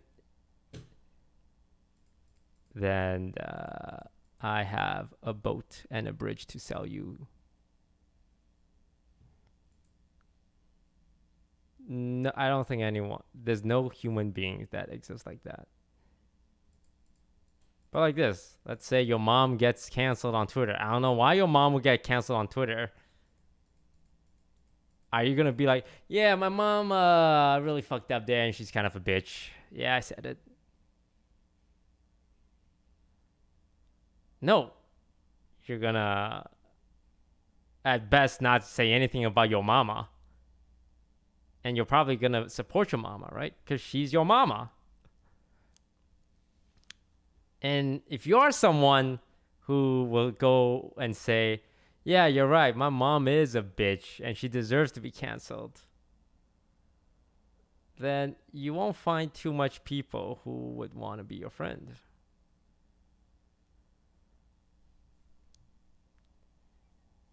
What if they're in the wrong? I mean, look, if your mama did something bad and you tweet out, yeah, fuck my mom, and you justify it by saying, well, it's because she was wrong. Like, oh, sure. I mean, you can do that. Your mom's not going to like it. And when people see that, they're going to be like, yeah, good on him to shit on his mother like that. Right? So everyone's biased. If anyone ever tells you they're the real one or they're unbiased to every single situation, I don't think that would ever be the case. There will be cases where they're unbiased. Like if someone I don't know gets canceled, I can give my take on it if I don't care about them. But when it comes to streaming, everyone is connected. Everyone is connected. I know this guy. I know person A, and who knows person B, who's friends with person C, who's friends with person D. And I have to think about all these relationships. Humans are social creatures, and social situations and your friend circles make you more biased and more partial to certain situations. It's no coincidence that when streamer A gets in beef with streamer B, all the fans of streamer A has the same position as their streamer, and all the fans of streamer B will support their streamer B. It's not coincidence, right? People tend to want to support the people they like. I mean, you have some people who are like, oh yeah, I kind of agree with the other guy. But the majority of the audience would be like, yeah, no, my streamer's right. And the argument for that is because they just like the streamer more. It's like football teams. You just kind of pick a side, and like whatever side you're on, and you get in a conflict with the other team, you're like, fuck that other team. Why? Because they're the other team.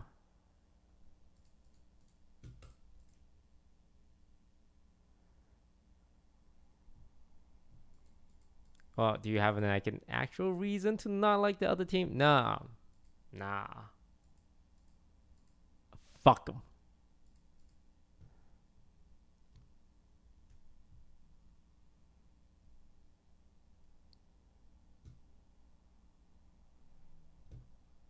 And I hope whenever I get in beef with other people that you guys mindlessly support me because you guys like watching me. Don't look at the facts. Don't look at the facts. Just trust that I'm correct.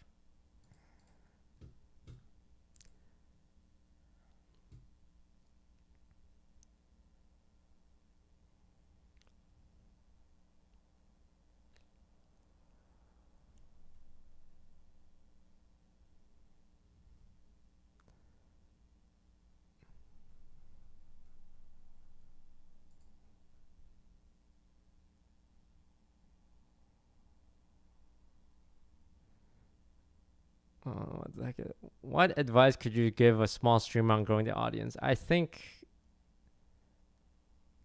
I'm done talking about small streamers because I feel like I'm just really mean when I talk about small streamers. And a lot of times when I say something, I just get tweeted at by small streamers who are upset at what I say. But I think they're mainly upset because they have no viewers.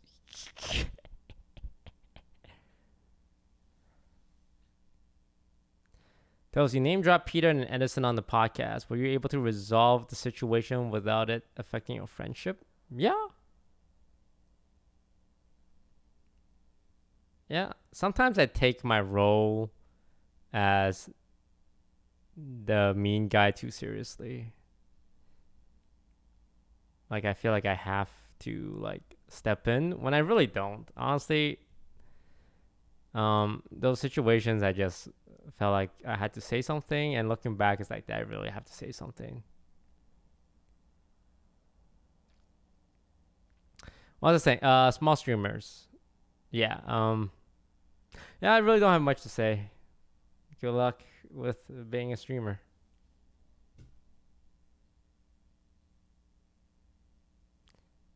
I do think about like, oh my god, what if I become a small streamer one day? Like, let's say I had to start over. That'd be so scary. Right now.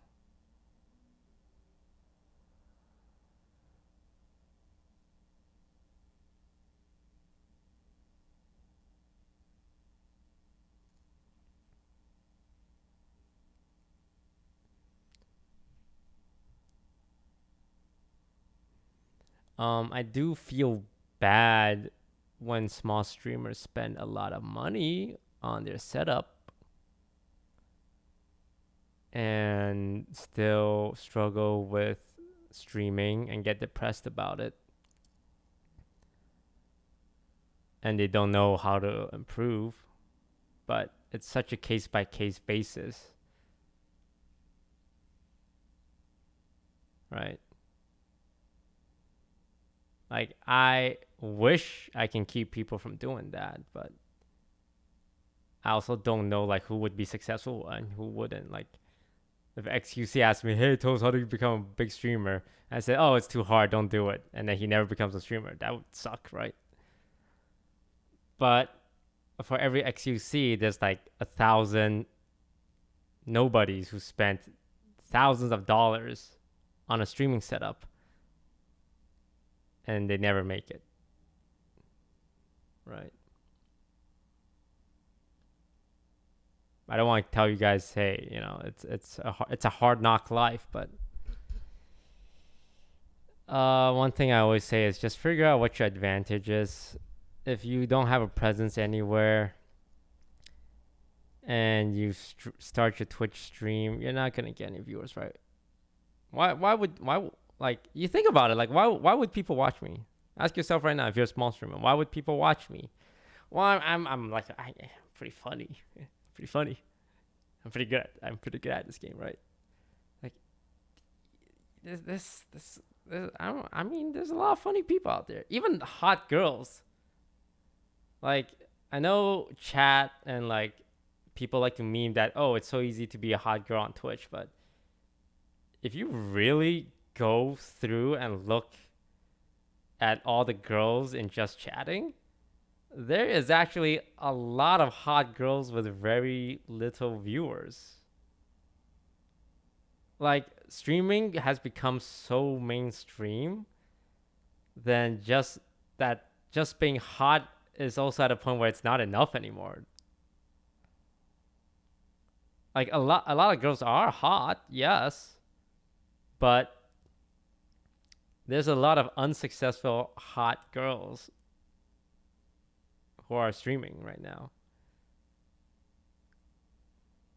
Like, streaming has reached a point where you even need more talent. You need more than just being hot now.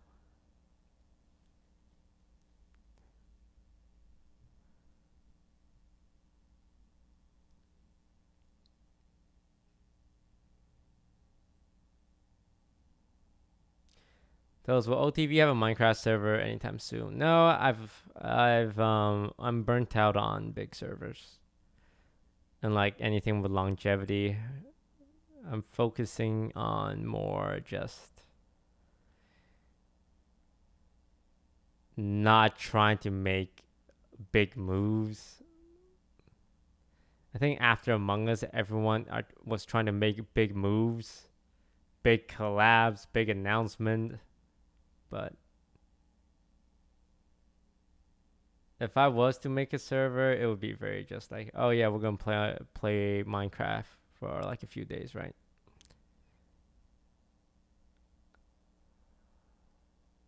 I think trying to force big moves is not gonna work. But yeah, back to the small streamer thing. Just figure out what your advantages are. Like, if you're a Radiant player in Valorant, that's really good. If you're a Challenger in League, that's really good. It might not be enough. Like, even Challenger players are like struggling to get viewers nowadays.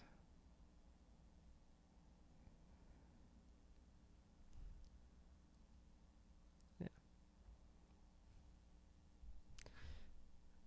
What? This was the chat. This was a good catch up. All right. Thank you all very much for watching. Honestly, I might play some TFT on my Facebook channel. And I know now if you want to watch on Facebook, that's okay. You don't have to tell me, all right? The weirdest things are when someone yells at me, it's like, hey, I'm not going to watch you on Facebook. It's like, oh, okay, bro, you don't have to, man. I'll see you on the next Twitch stream. Jeez. All right, I know. Mark Zuckerberg's not cool. And Jeff Bezos is like the paragon of humanity. I get it. You love Twitch. Okay, calm down. But I'll probably go play some TFT later, because I've actually been liking the TFT set. And I really need to not sleep within the next 9 hours. So thank you all very much for watching. Hope you guys enjoyed it. I'm going to raid my good friend. Okay, good friend's a little presumptuous. I apologize. I'm going to raid one of the chillest people I've met in my streaming career. That's just a cool fucking dude. Mr. Ryan Higa. Tell him I say hi.